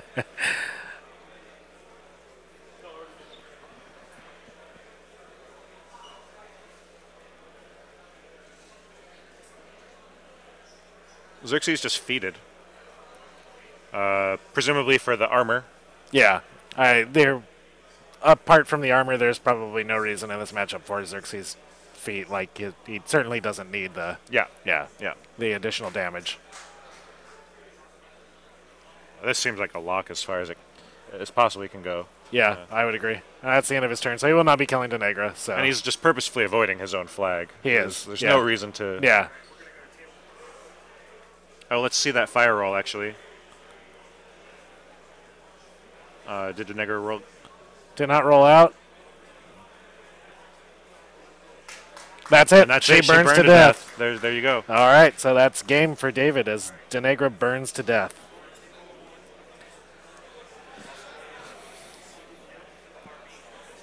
Australia concedes to Finland, fails to kill Harvey on table 1.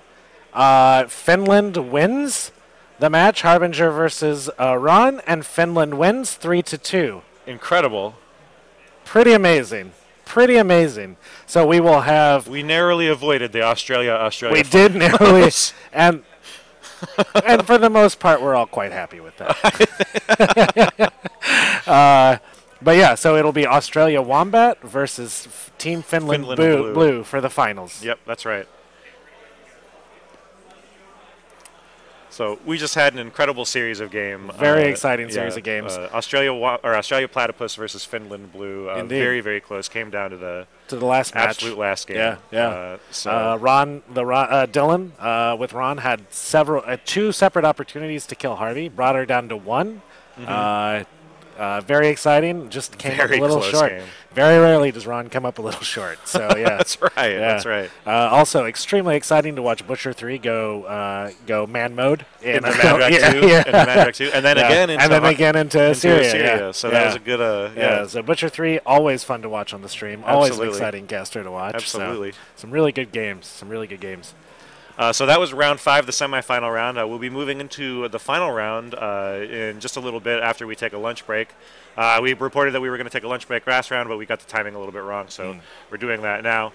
After we come back, we will see Australia Wombat versus Finland Blue for the finals of WTC. So tell your friends, tell your wives, bring them all back to the stream. Yep. Get everyone watching. We want as many people watching as possible. Yeah, so.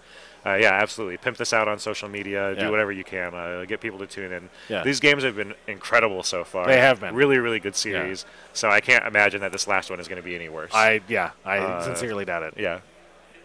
So can the Finlands beat both Australian teams? That would be. For the win. That'd be amazing. To get that WTC championship. Indeed. Tune in and find out. Yeah.